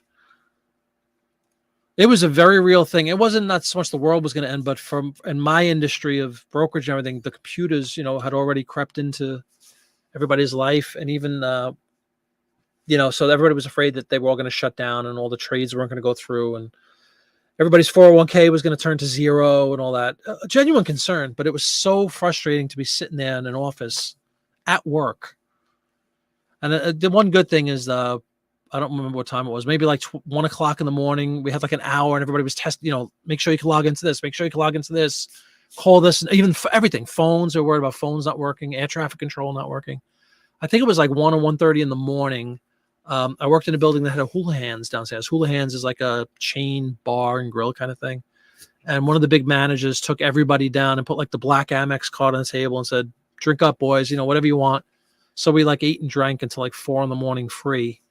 But damage done, you know what I mean? I wasn't home on New Year's Eve. It was pretty lousy.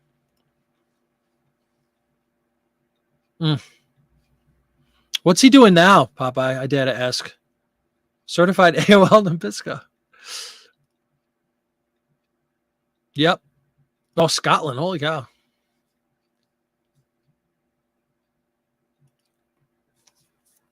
15-year-old and an 8-year-old along with the 2 1-year-olds in 2000. Oh, Tasmania. Is that the... Yeah, I remember you told me you had a brother in Tasmania. That's kind of funny, Karen. Have a good night, and thank you very much for coming in. We'll end it at 10. We got 2 more minutes. This is fun, very fun conversation. But I need to see New Zealand. That's a place I need to get down to. Oh, that's a shame. Me too. Yeah. Oh, sure. Right. Nuclear plants. You worked at a bank after January 1st. Everyone came back, put their money back. Yeah, I know. It was really unfounded in retrospect. The panic was unfounded, but it was a real thing,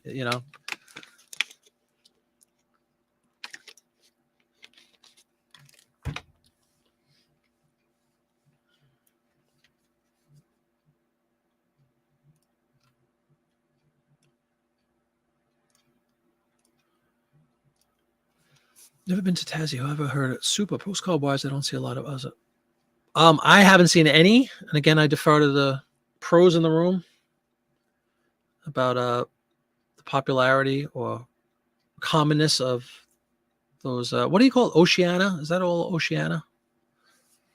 Collectively known as Oceania, I believe.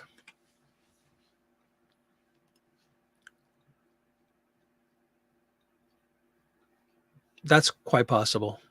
But they made us all go through hoops. I don't know what business you were in, Steven, then, but in investing and Wall Street stuff, was there some panic? And like Mark said, all the IT guys the whole year, and then on your tower you would get a little sticker, Y2K compliant, and there was a big push. But even with all of that, effort put forth that it was Y2K compliant, there was still that little bit of, but what if we didn't do something? Obviously, it became a non-issue. Thank goodness. Antarctica. Talk about a place. Now, there's a place that most of us will never, almost probably 95% of humanity will never see. Oh, yeah?